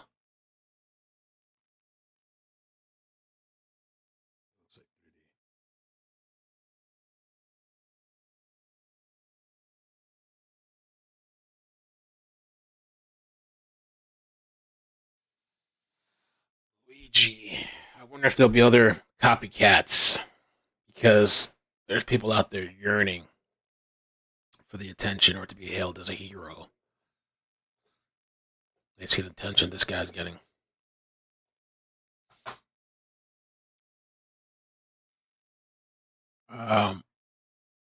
So he's going to New York. I don't think they're having any other hearings for him today. I don't think they are. And let me look at the latest here.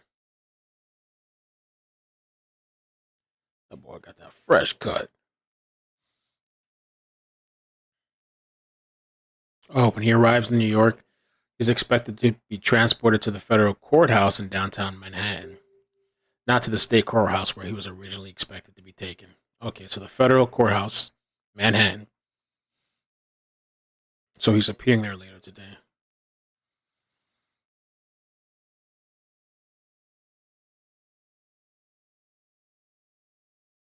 Mangione.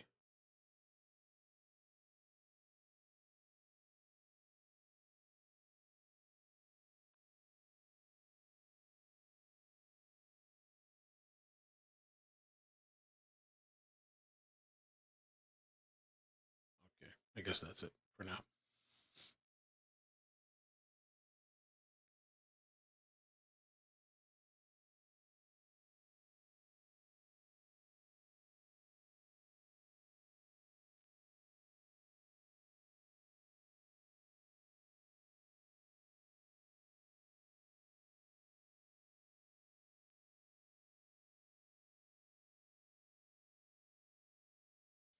All right, guys. I guess I'm going to jump off for now for a bit. If it's interesting later, or maybe I'll just come out and hang out later, depending on what time it is. I'll jump on for the maybe the landing, or we'll just cover a different story. There's still that manhunt going on. Still looking for that other kid that stabbed his parents.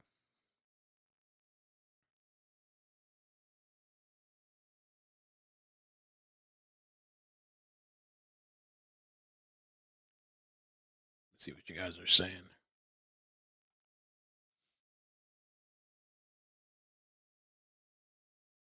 Oh wow! Thank you for the 10. I didn't. I don't think I don't know if I saw it earlier or not. Thank you for the 10. Nice to see you before work here in SoCal.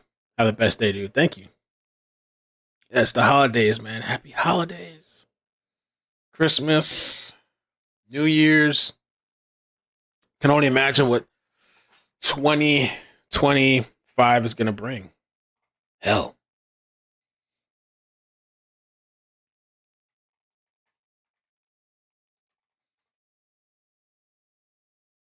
I was going to expose. When I talked about Michael Jackson, when I talked about R. Kelly, they canceled me for these things because why would you talk about another black dude? Race is not where the line is drawn.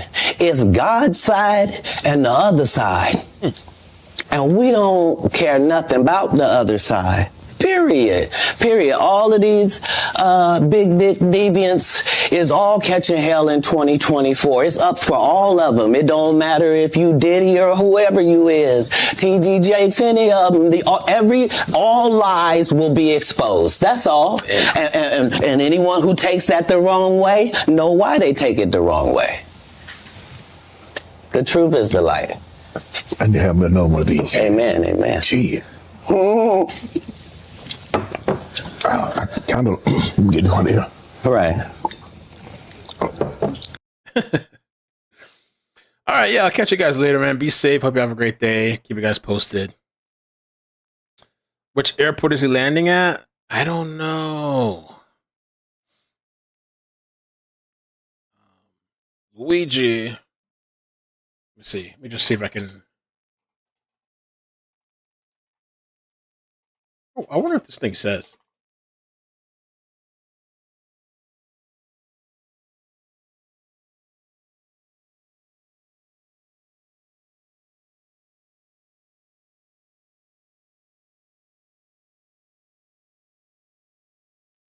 I wonder if it says it on the, let me see, flight radar.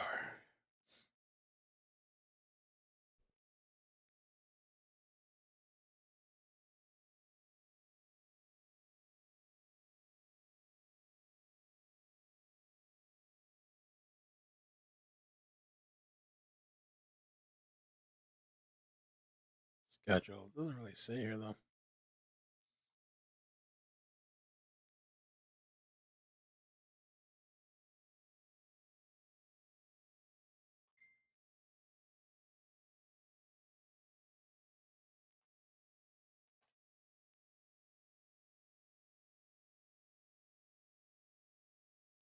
Cessna.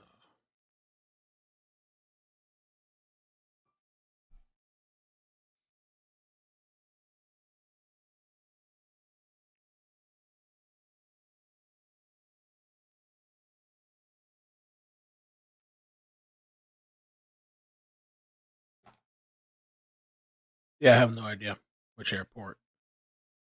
Oh, boards a plane. Yeah, it doesn't say where he's going, though. We're in New York.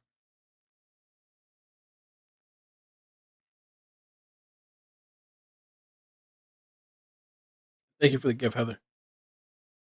KSC, thank you for the membership.